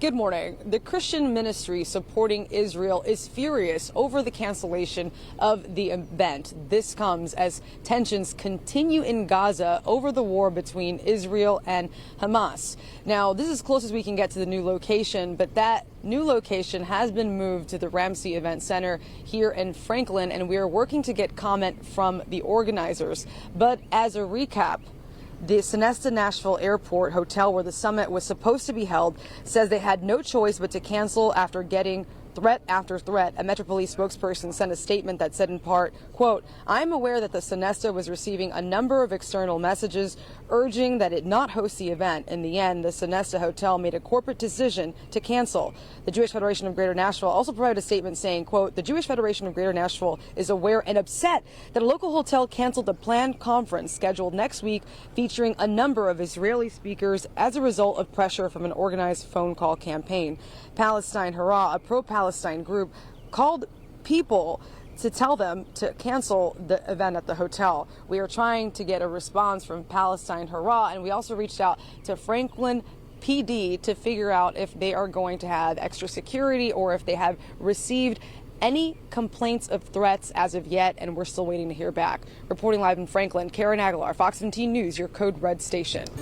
Thank you, Karen. We'll be watching steer clear traffic when we come back. 65 Vietnam vets. Has been a whole lot of drama today. We'll tell you about the very latest thing happening there. Saddle up, the Frank. Join the Oak Grove Players Club and win up to $2,500 free play just for signing up. Oak Grove Racing, Gaming, and Hotel. All kinds of awesome.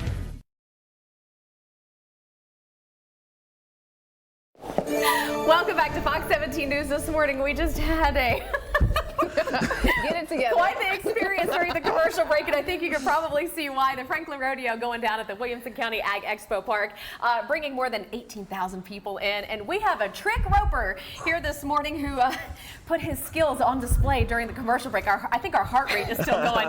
This is Ryder Kistner. Yeah. Tell us about the celebrations that are going to be taking place. Man, this is going to be a great rodeo. I've never been here. This is my first time here, but we're going to have every rodeo event. I do trick roping, whip cracking, gun spinning, and my talented half, my wife, she does trick riding. So her horse runs around the arena and she hangs off of it, stands up on it. She's the talented one, but I got to bring a rope in this morning. Okay, that's exciting. So during the break, he was showing us some of his skills. Can you?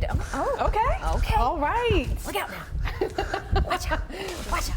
I mean, this is top notch. Can you show us like a very basic? Okay, not any of that. We're gonna break necks around here. But if somebody wanted to learn how to right here, you can do this. Just reach out, grab it. You're gonna be like Will Rogers right here. Okay. All right. Look at me. Right You did there. it. You did it. All right. I'm going to the. Okay. Well. I need to change the batteries. Well, listen, we just want to make sure that y'all know all the details about the rodeo. We're going to get all the information posted over on our website so that you can find out about tickets, times, and all of the different events. In fact, we're going to put it up on your screen right here. The longest running family events in Middle Tennessee. It takes about 300 volunteers to get this thing up and running. So we just want to say thank you so much for joining us here in studio. Yeah, and like Sparky Dreesen, they bring out some of the best stock. So we're going to have some great entertainment, but we're going to have some great bucking horses and contestants come from all around the world champions here. So it's going to be a top-notch show, entertainment and quality-wise. Thank you so much for joining us this morning. Yeah. I'm going to share that video of what happened. Where you go? Are we doing it? Oh, we need to do this really quick. You guys stand really close? Okay, listen, get close. Here we go. Are we close enough? Hold on, wait. Oh, okay, hold on.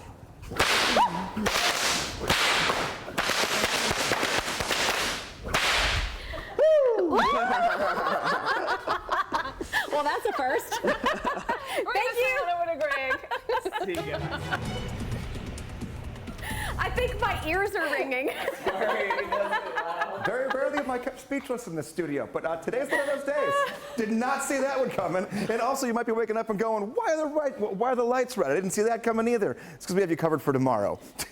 Whew. Today looks great. The forecast this afternoon, 80 is going to be on the thermometer for us here. Not worried about rain. You're going to get some sun, a little cloudy right now, but we're code red for tomorrow. Overnight tonight, some showers and storms are going to move in, and those could give us a little bit of a punch here when it comes to wind and hail going into tomorrow. We're not worried about tornadoes. There could be some areas of some standing water, but all these are very small threats. Lowest end of the scale for all of them. But we have to be in alert mode to let you know about tomorrow. Again, today looking great. Taking a look here, this will be a much better picture. I would say most of the afternoon hours are going to be on the sunny side for us. Taking a look at why. Here's future track. Clouds go away. They'll be on and off throughout the afternoon. The one spot, unfortunately, we have to watch later today is going to be through southern Kentucky, our northwestern counties in Middle Tennessee. A few showers and weak storms. Can't be ruled out. Midnight, relatively dry again, and then another batch moves in. Here's 5 o'clock in the morning through late morning hours, and then we have to watch the afternoon for a few showers and thunderstorms that could give us wind and hail. Raining kind of on and off all day for tomorrow, and then we'll dry it back out for Friday night. Saturday morning, a few showers in our eastern counties, and then that will pick up during the afternoon. Let's go back to today's good day. Muggy meter, going to have dew points in the 60s, meaning a little bit of stickiness out there here, just a touch of humidity, and pollen counts looking pretty good overall for the next 4 or 5 days. So a little bit of relief, but again, highs for the first time this week are going to be in the 80s, and we'll stay that way into the weekend. Steer clear traffic for you. Let's get out to I-65 at Moores Lane. This is coming in from the Franklin area through Cool Springs. You're looking really nice out here. No major tie-ups. We had that earlier crash over in the Rivergate area. Well, the computer doesn't want to show it to us now. It's okay. It's clear now. It's gone now. So that's the good news. We'll continue to tell you about things happening in the traffic world live through 9. Justin, thank you. 7:50 is the time right now. We are hearing more from a former member of the Laverne Police Department who is telling Fox 17 News after the sex scandal in 2022. Ty McGowan saying that he is one of 6 law enforcement members who got fired, and he says things are not necessarily what they seem. Fox 17 News' investigative reporter Amanda Chin had the opportunity to speak with him, get his side of the story. So Amanda, we do want to warn folks, these details are graphic. Yes, exactly. Good morning, guys. Well, last week we told you that Ty McGowan denies ever having a sexual relationship with Megan Hall, although Hall says it happened. McGowan also refutes Hall's claim in her lawsuit, which alleges he groomed her for sexual exploitation. Now, the independent investigation shows several seemingly inappropriate text message exchanges between Ty McGowan and former Laverne Chief Burl Davis. The city's investigation also alleged workplace violence and claimed McGowan came into the HR office and put his hands around the neck of an HR employee. He denies doing that. McGowan has now filed a lawsuit against the city of Laverne, claiming unlawful race discrimination and retaliation. There were some pretty explicit text messages between you and Chief Davis talking about those videos and photos. Why say some of those things? I understand what you're saying, and that's a good question, and I'd like to clear that up. Okay, once again, I'm undercover cop. Once I realized that his intentions were different than what he initially stated. Do you regret how any of those messages came across? Some of that stuff, yeah, I could say that I regret. However, the job at hand was to comply with my boss's orders. So with that, I'm going to play the part like I'm with you. I'm on your side. Now, Amanda, some folks were asking, can McGowan get a law enforcement job ever again? Right, so not right now. He actually has been decertified in the state of Tennessee, so he can never get a law enforcement job here. However, he told me he does plan to appeal that decision. I was at all of those decertification hearings for all of the former officers and former chief, but coming up tonight on Fox 17 News at 9, you'll hear more of my interview and more details about the lawsuit. All right, Amanda, thank you so much for all of your hard work on this story. We appreciate that. 7:53 is the time right now. Still to come on Fox 17 News this morning, Nashville bar breaking ground on a new edition. And Fox 17 News showing you a live look out there, talking about our Code Red weather alert, showing you the Nashville skyline, and taking a moment to say thank you for waking up with Fox 17 News. We're your only local station with traffic and weather updates live from 4 all the way up until 9 o'clock. This Fox 17 this. Good morning and welcome back to Fox 17 News this morning. Okay, we just had our special guest from the Franklin Rodeo. Now take a look at your screen. How precious is this? Williamson Health has released their latest photos in partnership with the Franklin Rodeo. So sweet. And these sweet newborns with all their rodeo gear. Yeah, the staff says they are proud to introduce the newest cowboy and cowgirl born at the Williamson Medical Center. The Franklin Rodeo, though, is already underway. We're going to check in with our Code Red meteorologist. We are in a Code Red weather alert. That we are for tomorrow. Today's good. A little gloomy right now, but don't worry about that. The sun takes over later today. No one to mow them. It's been a game here the last couple of weeks, finding that 1 or 2 dry days in a row. And we're going to have one today. So if you don't do it today, we're back to some showers and storms tonight into tomorrow. They'll be periodic, starting after midnight all the way through around 5 or 6 o'clock tomorrow afternoon and evening. So yeah, buckle up for it if you don't do it today. That grass is going to get pretty long pretty quick. 1 to 2 inches of rain will come down over Friday, Saturday, and early Sunday. What does the weekend itself look like? Well, here we go. 82 degrees on Saturday, 86 on Sunday. Some scattered showers and thunderstorms both of those days. The code red is for tomorrow, noon. Roughly noon through 6 p.m. is the time frame we're going to watch. Warmer, though, starting today and into the weekend. Highs today right near 83 degrees. Steer clear traffic gives us the very latest on I-65 at Dickerson Pike. That's where they're continuing to work, picking up cones after some road work there. Watch out for crews as you get out and about there on the north side. This is not causing significant problems. Just something, and I love when the construction guys manhandle the cones. I love it. You just like get over there. I like that. Other than that, we're good to go as you get out and about. We'll continue to watch things for you. Steer clear traffic live through 9. Justin, thank you. Trending now on Fox 17 News this morning, East Nashville's Lipstick Lounge is now expanding. They're adding on to make room for a new bar called Chapstick, talking about sports. All right, city leaders showing up for this. Owners say they've been planning this expansion for 20 years. Chapstick will be a sports bar, as Eric mentioned, with a patio. We're also taking a closer look at stories that are trending over on our website, fox17.com. We're getting a lot of updates about different stories that are interesting y'all the most, including how the Nashville Hotel is getting some pushback after canceling a summit. We do have our reporter, Karen Aguilar, who is joining us live with updates about where this summit is going to be taking place and the security updates that are on the way. So we're going to have some more live looks from her coming up during our 8 o'clock hour. Happening today, Allegiant Air starts nonstop service from Nashville to Chicago. And to celebrate, they're offering one-way tickets for as low as $38. Now, mind you, okay, if you've never flown Allegiant before, this is one of those airlines where there are a lot of add-on fees. This flight to Chicago will go twice weekly from B&A to Chicago Rockford International Airport. That $38 offer is only available until Saturday. You're watching Fox 17 News This Morning, your Code Red station. We're waking up here seeing code red and red lights that are on for tomorrow. Today, perfect, but tomorrow the chance for severe weather. I'll time it out in your forecast. This is a tragic scene. We'd like to say that our hearts go out to those who lost loved ones in this crash. 3 people are dead now after a plane crashes in Williamson County. An update new this morning from law enforcement and what we've learned throughout the morning. Coming up, I'll tell you where the Israel summit that was canceled has been relocated to and how the Christian ministry that hosted it is responding. First, though, we do want to say thank you for joining us here on a Thursday morning. For Fox 17 News, I'm Erica Glover. I'm Jennifer Waddell. Glad to be your live local news source through 9 a.m. We start this hour getting you updated new in our Code Red weather alert. Yes, we do know that the fantastic weather is on tap for Thursday, but it's going to be Friday and this weekend, and that's a concern. Exactly, and might be waking up going, I thought we were going to be fine today. You talked about Thursday being good all week.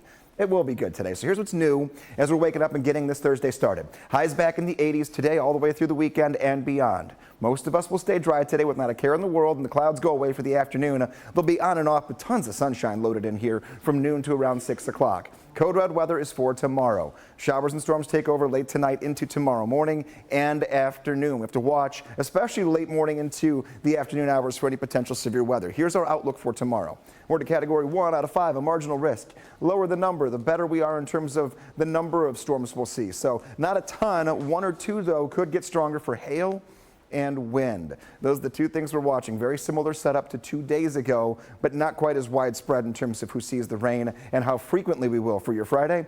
We will try to break up the clouds. The fog has lifted in many of our areas away from downtown. We're sitting at 65 degrees, and we're going to 83 degrees later on today. Taking a look, yep, that's the beginning of a streak of 80s that takes us all the way into the middle of next week. Still plenty to unpack on Future Track, which we'll do here for your Code Red Friday and the upcoming weekend. Steer clear traffic takes us to the north side. This is I-65 at Vietnam Veterans Boulevard. This is where we were dealing with a deadly crash that happened overnight that shut down all lanes of 65 north for around 3 hours. Now, as you can see, they've reopened all the lanes out there, but there are still crews out there working right now to try and clear up the rest of this crash. And once they do, you can fully get by. There is some slowdowns on the other side of the road, but not causing a big delay. This is just average rubbernecking and bumper to bumper for this time of the day. Here is a look at your overall drive times. Dickson coming in at 51 minutes from that west side, 76 minutes in from Murfreesboro right now, 71 minutes in from Franklin, Kentucky, the state line up there into Nashville, about an hour and 20 minutes. Justin, thank you. A breaking news update now this morning as we have learned 3 people have died after a plane crash in Williamson County. The Williamson County Sheriff's Office telling Fox 17 News that aircraft crashed yesterday afternoon near Bending Chestnut Road and Davis Hollow Road. The Sheriff's Office also reporting the plane left Baton Rouge and was on the way to Louisville, Kentucky. And Erica here is now going to give us a better perspective of exactly where this plane crashed. Yes, Jen, for those of you who are not familiar with the area, we're mapping it out right behind me here.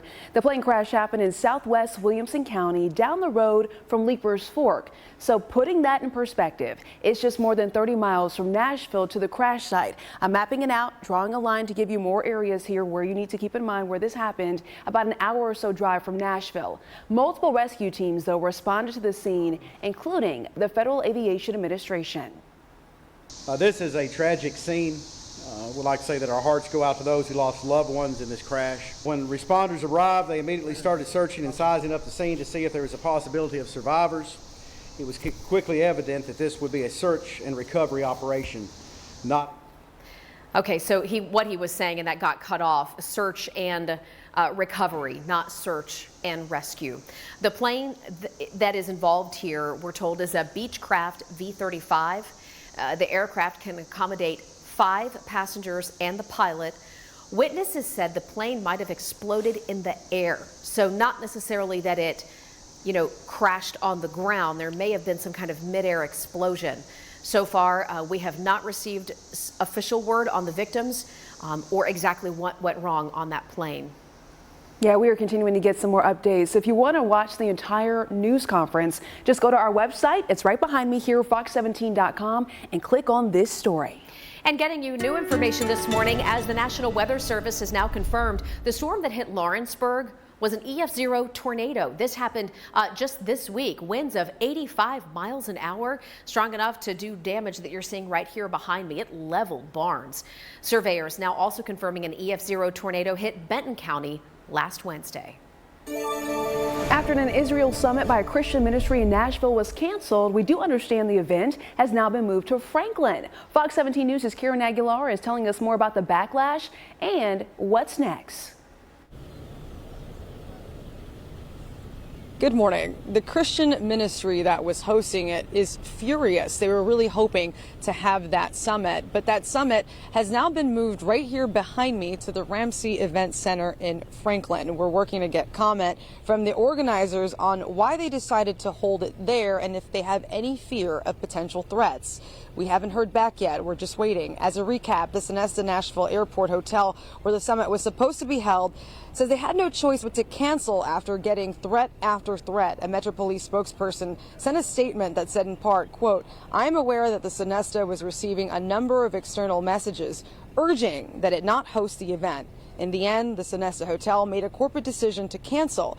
The Jewish Federation of Greater Nashville also provided a statement saying in part, the Jewish Federation of Greater Nashville is aware and upset that a local hotel canceled a planned conference scheduled next week featuring a number of Israeli speakers as a result of pressure from an organized phone call campaign. Palestine Hurrah, a pro-Palestine group, called people to get the hotel to cancel the event. We're also waiting to hear from that same group to get their comment regarding this event that's going to be taking place right here behind me. And I reached out to the Franklin Police Department regarding if they plan to increase security, and they did just respond to me. They said that they're closely monitoring the situation, but they didn't answer whether or not they're going to have increased security, and they didn't answer if they're going to have, if they've had complaints of threats. Reporting live here in Williamson County, Karen Aguilar, Fox 17 News, your Code Red station. Karen, thank you. Metro Police are answering questions from city leaders when it comes to school protection, staffing levels, and fighting teenage crime. Or silent sessions. Morgan & Morgan. The choice is easy. Receive storm alerts. Download the Fox 17 News Code Red weather app. 8:08 is the time. School safety has been a massive topic of concern for every single school system in the country. Metro Nashville Public Schools now says they're ready to include school resource officers inside of elementary schools, and they can do so as soon as next year. Now, there used to be a lot of debate about this at one point, but apparently things have swayed over to the point to where they're allowed elementary kids to have school resource officers in. Right now, they're just at middle and high schools. Now, the city says that they are laying the groundwork right now, according to Metro Police, to allow those officers into elementary schools, but there's still a lot of work to do. The chief says, though, it's going to be well worth it. My heart is big for kids, and I don't ever want to lose that dynamic. And so having our SROs in there doing coloring, reading, talking about life skills, and finding out what's going on in families and being able to help them has been tremendous. I think it's vital that we stay plugged in but have this dual role, if you will, and that's just kind of my vision of how a SRO should be. Now, the police chief also says he wants to build a brand new police precinct very close to Nissan Stadium, the new Nissan Stadium. He says it could be a combination fire department, police department, but right now it's just nothing more than a dream. He also says he's looking forward to trying to get a brand new police precinct out there in Antioch, fully operational once they continue with their construction. Well, we've been waiting all off season, and now the moment has finally arrived. We know who the Tennessee Titans will be playing, and we know when they will be playing them, as the Titans have officially released their 2024 NFL schedule, and it will start the Brian Callahan era. Now, the Titans will be opening up in Chicago, taking on the Bears at Soldier Field. Of course, it's a big game for the Bears because they have drafted a quarterback, #1 overall, Caleb Williams from USC. It will mark the Titans' first appearance at Soldier Field since 2016. It will be a noon kickoff, and guess what? You can watch it right here on Fox 17. You know who you won't see? The guy throwing the ball for the Bears right there, Justin Fields. He's no longer there. He's in Pittsburgh. Well, after that game, the Titans will be welcoming in Aaron Rodgers and the New York Jets for a home game at Nissan Stadium. It will be their home opener.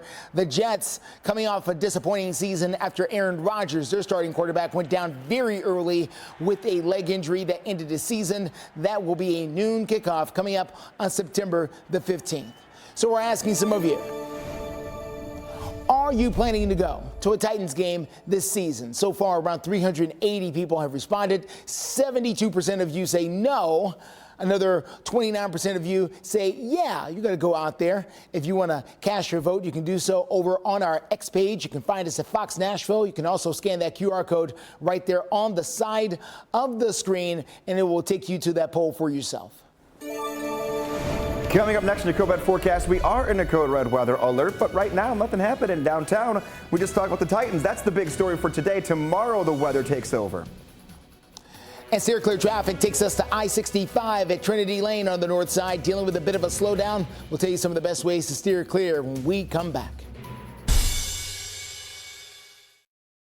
8:14 is the time, and we're talking politics and breaking news this Thursday morning. President Biden and former President Donald Trump are set for a showdown. Now, we are going to show you a live look over in New York City. This is where Trump's case is set to begin. But let's talk about their debates, okay? It is going to begin, or it did begin yesterday, really, with a taunt from President Biden challenging Donald Trump to 2 debates. And it didn't take long for Trump to accept, writing, "Let's get ready to rumble" on Truth Social. Both have now accepted a June 27th debate hosted by CNN and a September 10th debate hosted by ABC. By arranging the debates this particular way, both campaigns have really completely ignored the Commission on Presidential Debates, which had already set dates and venues for 3 debates of their own. 8:15 our time. Go outside and enjoy your Thursday. Today is going to be great, but we are in a code red threat level for tomorrow across Middle Tennessee and Southern Kentucky. All of us are in a category 1 out of 5 on the severe scale, meaning that a few strong storms can't be ruled out. Hail and wind being the biggest things we'll watch out for, so let's watch when they arrive. Right now, cloud cover is still kind of winning, but sunshine takes over for a good chunk of the afternoon. The one area that could see a few showers and storms before sunset will be in our northwestern counties. So think areas like Clarksville, Hopkinsville, pushing for the Tennessee River. Everyone else, nothing to worry about until well after sunset. Taking a look, here's midnight. Midnight to 5 a.m., rain begins to move in. A few showers and weak thunderstorms track through the morning, and then late morning into the afternoon, the yellows and reds start to really appear on the map. That's when the hail and wind potential could creep up for us here. By no means is it a slam dunk for severe weather, which is great, but we do have to use it as a day to watch very carefully, so we are in code red for it. And then back again on Saturday into Sunday, the same deal. Let's take a look at the calendar here. Every day but 2 so far this month has had an orange box, meaning a day at or above the average high temperature. Every day but 3 has had rainfall. And we're taking a look at about a surplus of 2 inches of rain so far this month. So that's where we're going. We could add 1 to 2 inches of rain tomorrow into Saturday. So a very rainy first half of this month overall. Curious question time. It is illegal to own just 1 guinea pig. In what country? Only 1. It's illegal. Switzerland, Mexico, Germany, or Egypt. I'll have the answer for you. And we'll meet our dog of the day coming up within the next 10 minutes. Steer clear traffic at 8:16, 8:17 now. Quick look here on the north side. I-65 Trinity Lane. You can see there for yourself. Traffic is moving very, very well, other than some small delays because of this accident on the shoulder. Still waiting on TDOT or Metro Police to get there to deal with that. You can try Ellington Parkway. It's a good way to steer clear of that particular situation. Let's look north of town. 65 Vietnam Vets has been a problem spot all morning because of a deadly crash that happened here around 2:45 in the morning. All of that has now cleared up fully. Nothing left for anyone to see in that area. Good news as you make your way north of Nashville. Justin, thank you. Health news right now. We have some Ascension hospitals right here in Middle Tennessee that are having trouble pulling up medical records because of a cyber attack. It's a big issue. The hospital says they noticed strange activity on their network, which turned out to be a ransomware attack. Fox 17 News' Peyton Muse joining us live outside of Ascension St. Thomas Midtown with an update. Good morning, Peyton. Good morning, Jen and Erica. Now, Ascension tells us that each location is experiencing different issues. Now, it's important to note some hospitals, some Ascension locations cannot access the medical records. Not all, but they're asking patients if you have appointments today or if you have to come to the hospital, bring a list of your current medications, even the prescription bottles, if you have a list of the prescription numbers. And again, they did notice some unusual activity on their networks, and it turned out to be a ransomware attack. Now, to break down what these criminals do in these types of situations or threats, here's what happens. Now, cybersecurity experts say these criminals hiding behind keyboards look for vulnerabilities in a server. They exploit those weaknesses to gain access. Then from there, they encrypt data on that server, and then they're able to jump to other servers on the network and start encrypting whatever they can get their hands on, blocking the victim from the network. Cyber criminals then usually will leave a message saying, quote, if you want access, you must pay whatever amount they asked for in Bitcoin, because cyber experts say Bitcoin is nearly impossible to trace. And Scott Augenbaum, a retired FBI agent, says healthcare organizations are targets of this. Are we training our end users to be the first line of defense, or are they part of the problem? The next thing I see is something as simple as two-factor authentication. If you happen to be a patient at one of these organizations that have been victimized, really make sure that if you're getting an email from the organization, don't respond to the email, pick up the telephone call. Now, the information healthcare organizations have is like hitting the criminal jackpot. You have someone's name, again, their social security information, sensitive healthcare records, and cyber criminals will sell that on the dark web. Now, in the next half hour, we're going to share a little bit more from the retired FBI agent. He's got a lot of great information on how to protect yourselves and organizations, how they can protect themselves from cyber attacks. Reporting live in Midtown, Peyton Muse, Fox 17 News, your Code Red station. Peyton, thank you. Hey, fire up the grill. Today is National Barbecue Day. The day may spark up a lot of debates, though. People feel very strongly about their barbecue and who has the best. Do you like the dry rub? Do you like the vinegar-based sauce? Do you like the dark red? Anyway, so many options. Let's go over to Facebook and find out what y'all think about the best barbecue around here. We asked the question for National Barbecue Day. Who has the best barbecue in Tennessee? Let's see what you had to say. Yeah, so Daryl Hopper wrote Lakeview Market over on River Road in Ashland City. Okay. JJ's in Columbia. That's from Jerry Dale Norman. Back Alley Barbecue in Dickson, or Ott's Barbecue in Burns. All right, Matt, thank you. Schaefer's Meat Market in Summertown. Now listen, can I ask though, you always, we asked this question like a year ago, I remember this, and you had a place that you love. Oh, gosh, there are so many. Meat Sweats. There you go. But Meat Sweats closed their brick and mortar store in Hendersonville. They now just operate in a food truck. Peg Leg Porker. Martin's Barbecue. Central. There's a lot of places. Jack's. Let us know what you think though by heading on over to our Fox Nashville Facebook page. And from barbecue to whiskey. Celebrating Tennessee whiskey. A week celebrating all things. Now in full swing. We'll tell you what you can look forward to if you want to have a good time. In Fox 17 News, we are in a code red weather alert, not for today, but tomorrow. The Caesar Family Planet became a place where love continues to grow. Plan your trip today and stay at one of our incredible resorts. Dollywood, love every moment. 8:24 is the time. The Tennessee Whiskey Trail is inviting everyone to celebrate Tennessee spirit and cap off Whiskey Week as some of their top cocktail competitions is coming up on Sunday. As you can see, we have a couple of special guests. Rachel Ramirez is the lead bartender at Nelson's Greenbrier Distillery, and then we have Charity Toombs with the Tennessee Whiskey Trail, and we have all kinds of things on display here. So let's talk first about the event, Rachel, and your part in it. It sounds like you're going up against other top bartenders. Yes, so this is set up as a competition, and Charity has pulled together this awesome grouping of bartenders around town. And so I'm really excited to participate and check out what all of the other brands are doing and get to meet all of the other bartenders. So as part of the mixology, right, that you're gonna, it's like a mixing contest, a cocktail contest. Is this what you're going to be competing with, the drink that's right here in front of us? Well, now that I'm sharing it, probably not. No. Okay. She got some secrets up her sleeves. We'll have something else pretty awesome. Well, what is this? What have you created and with what that's available here as part of Whiskey Week? So what I created this morning was a little breakfast cocktail. We've got our Greenbrier Tennessee whiskey from Nelson's Greenbrier Distillery. I've paired that with some blood orange juice, spruce syrup, and rhubarb extract, and a little bit of lime just to punch that up. Certainly does. Very bright, refreshing, and yeah, but there is no shortage of amazing ingredients that we all have to work with this weekend. Charity, what is your role in all of this, and why should people come out and take a look? So absolutely, Top of the Rocks is really our way of culminating Middle Tennessee's Whiskey Week, which is a collaborative celebration of food and drink and the spirits being crafted here in Tennessee. And so what you're seeing is really like a great example of, we're known iconically for our whiskey, but Tennessee is making an array of award-winning spirits. So you're seeing a little bit about that. The cocktail competition on Sunday is really just bringing all of that to life and showing people, giving them a taste of what Tennessee is making outside of whiskey.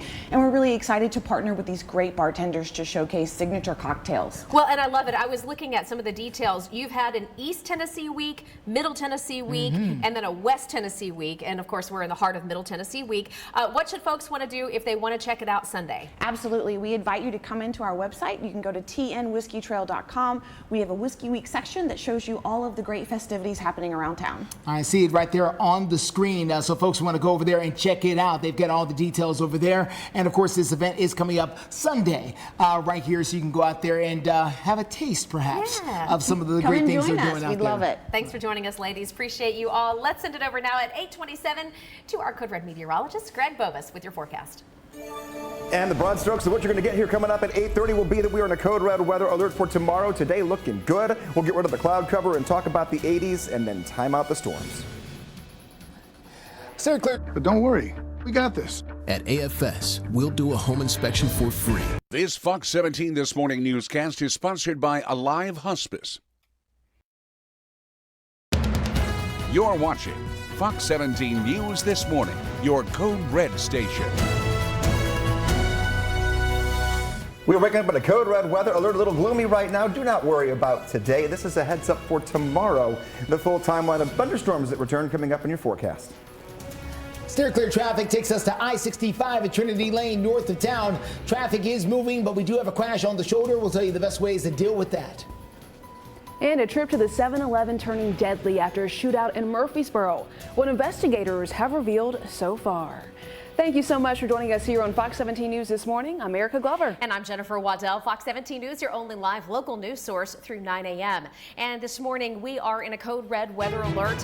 Greg is on standby as we are heading into the weekend. Yeah, we understand this weekend is set to be jam-packed with so many events happening as usual. Oh, yeah. Greg, folks are really excited about the Mud Strike on Sunday. On Sunday. So Sunday morning looking a little better than it did earlier today. Tomorrow, looking a little worse than it did yesterday. So let's piece it all together here. The big three things to know is that today is fantastic. Temperature's going to be in the 80s for the first time this week. We'll be on our way to the 80s every day for the rest of this week, the weekend, and most of next week. So we're starting a new trend here, getting back above average. Code red for tomorrow. Today, you're going to look outside right now and go, it's a little muggy, kind of, a little bit, little stickiness in the atmosphere, and there is some cloud cover. Well, the clouds will lead way to some sun this afternoon.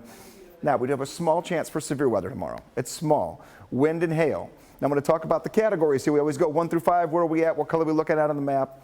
Green is a category 1. That means that we have a chance for a few strong to severe thunderstorms, and hail and wind are our two things we'll watch out for.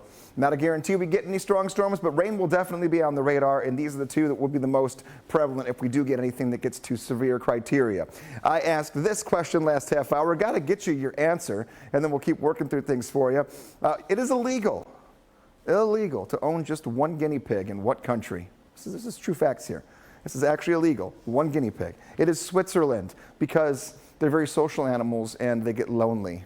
So they consider it animal abuse if you only own one. They come in pairs. Taking a look here. Lunchtime forecast. Get outside and enjoy it. 74 degrees at 11, 76 at noon, 78 degrees at 1 p.m. Highs will be in the 80s. And our dogs of the day. We have two of them here. Little Bear and Baby Bear. Proud owner Angela. All ears this morning, trying to hear all the trigger words, all the treats, and all of these surprises for tomorrow. I have a new look at Future Track for you to plan out your Friday. Just know that today you can leave the rain gear at home. Steer clear traffic goes on I-65 at Trinity Lane. We are dealing with a 3-car crash on the shoulder of the road.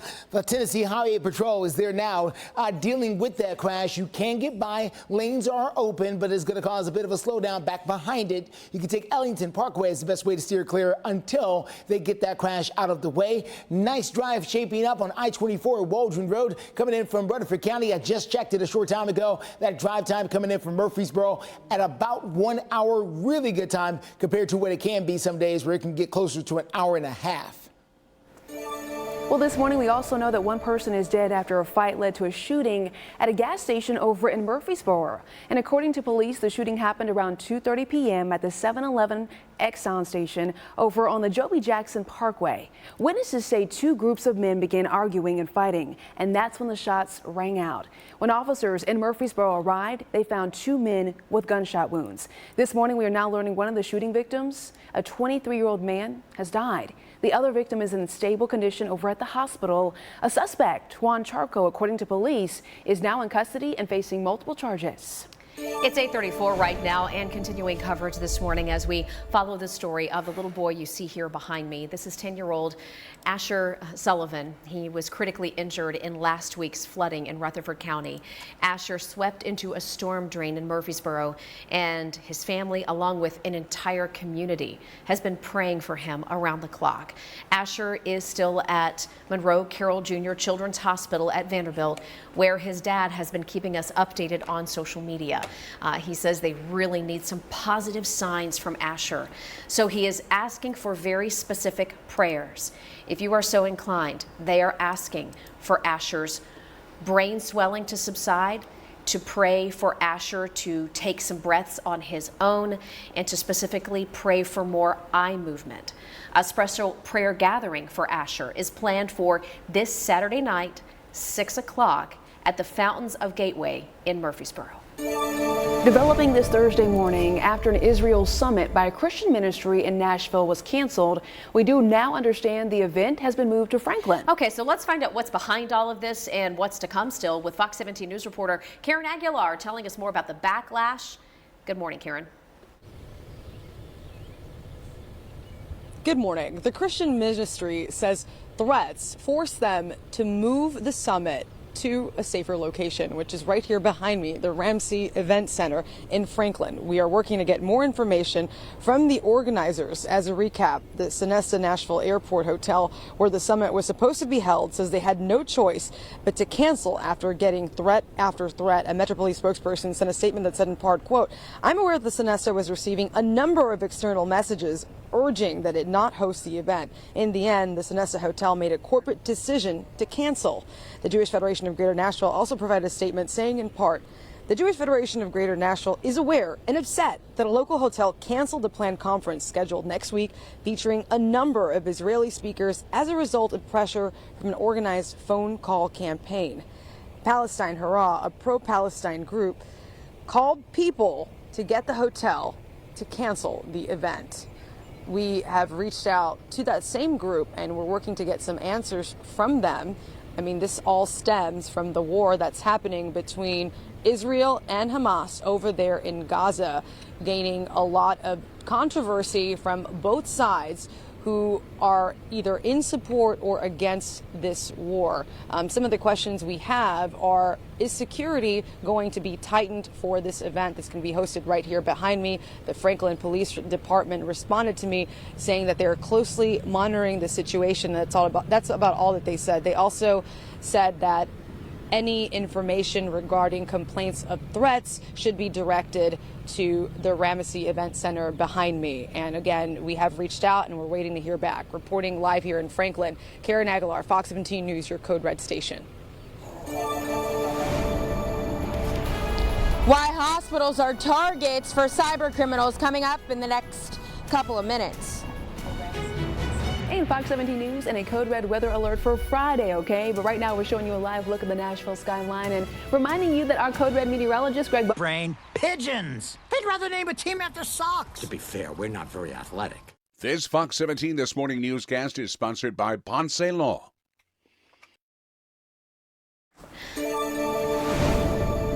Good morning and welcome back into Fox 17 News this morning. Your time is 8:40.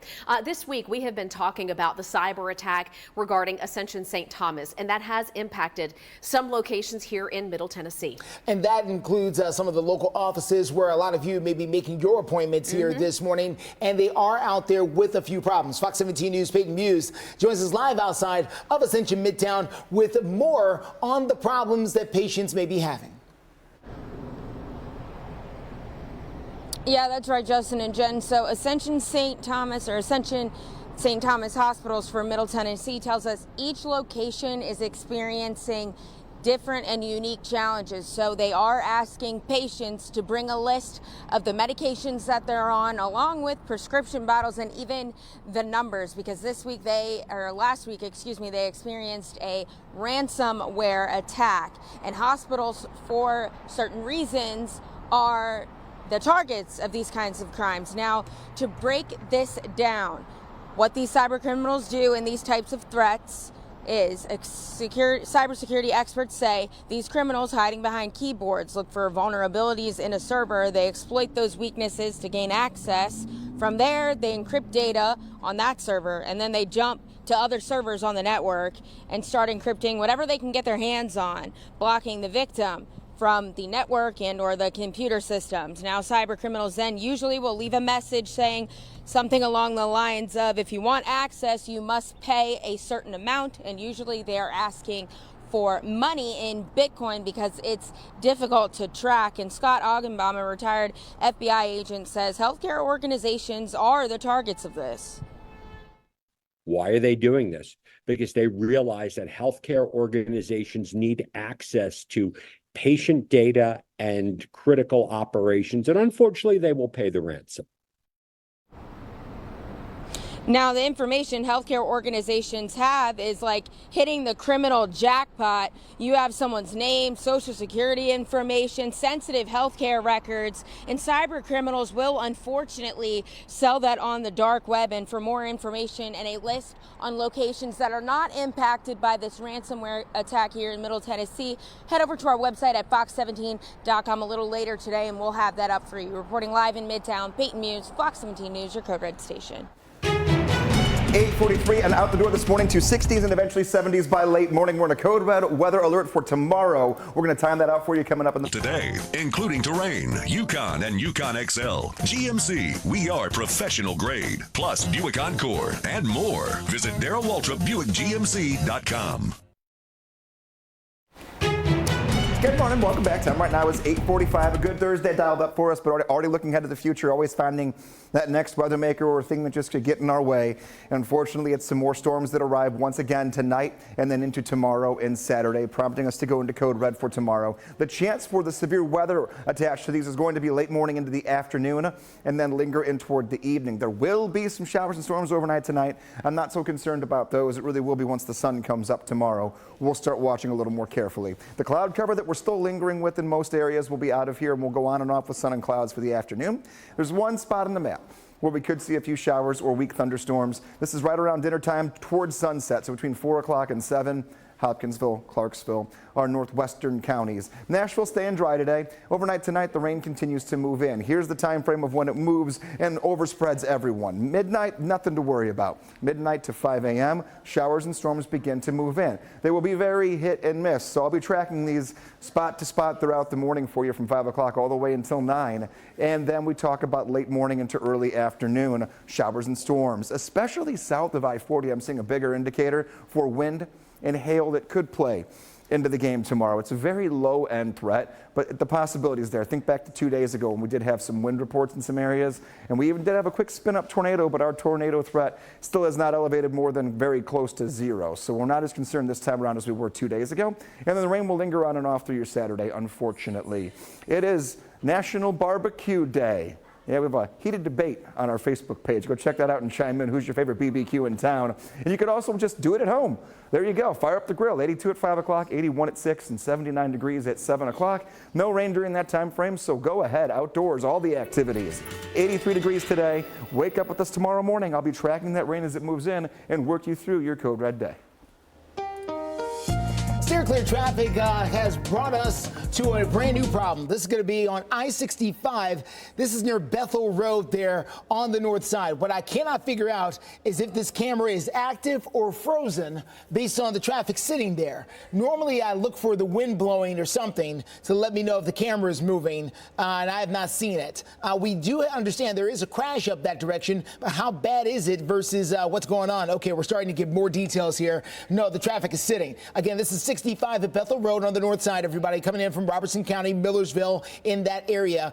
We understand that there is a crash in that area that has seemed to brought traffic down to a standstill at this point. You want to try to use Highway 31 as the best way to steer clear as we continue to try to get you more details about how long this is going to be. This is going to be coming into the city, by the way, so into Nashville is what we're talking about here in that area. We'll continue to follow this over the next few minutes. If we can provide you more details, we will.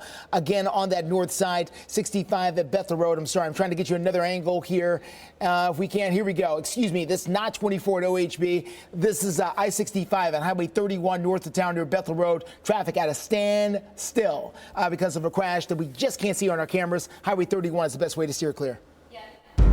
Justin, it looks like it's in between Louisville Highway and Millersville, and the cameras just don't have a view on it yet. But we'll work on that and check back in just a few minutes. This morning, Fox 17 News investigates a Rutherford County family frustrated with the Department of Children's Services. The family, fostering 2 young boys, grew to love them, but then had the boys taken away abruptly. And now the parents are concerned for the boys' safety. Fox 17 News' investigative reporter Amanda Chin sat down with the family, and you have a preview of a story airing when? Because we want to watch this. Yes, Jen and Erica, it'll be airing tomorrow night, and this family always felt a calling to foster, and sometimes the children you foster become family, and in this case, that really came true. Now, in December of 2022, the Rodriguez family took in 4 children.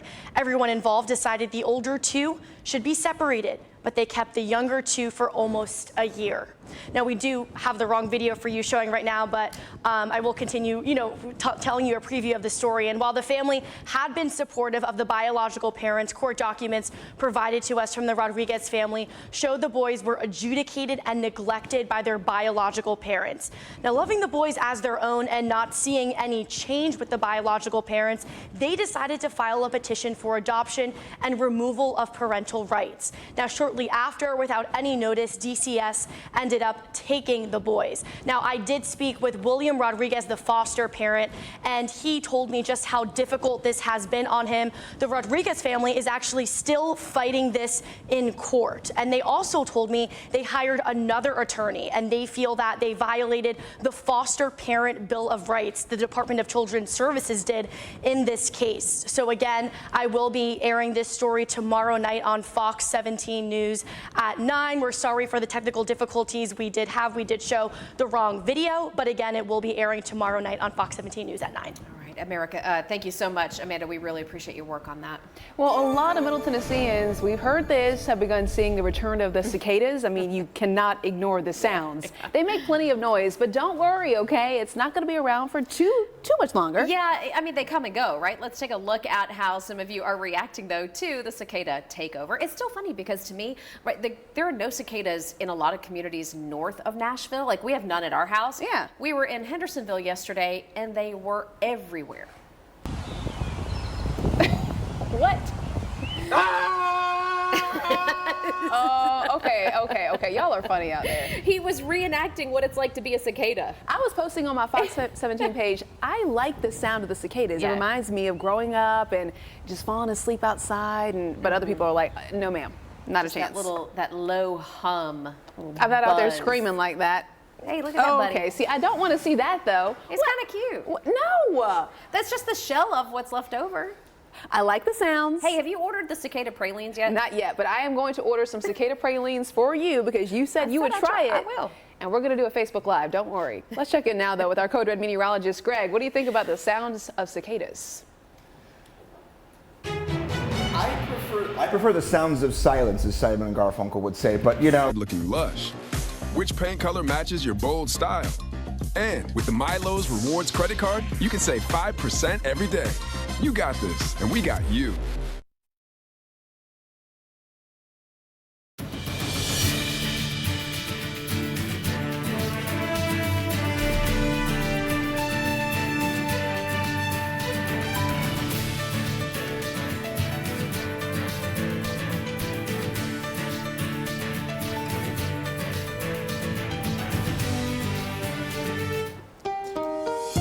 Wanted to provide a quick update on the steer clear traffic situation we're following north of town. This is going to be I-65 at Bethel Road in Millersville.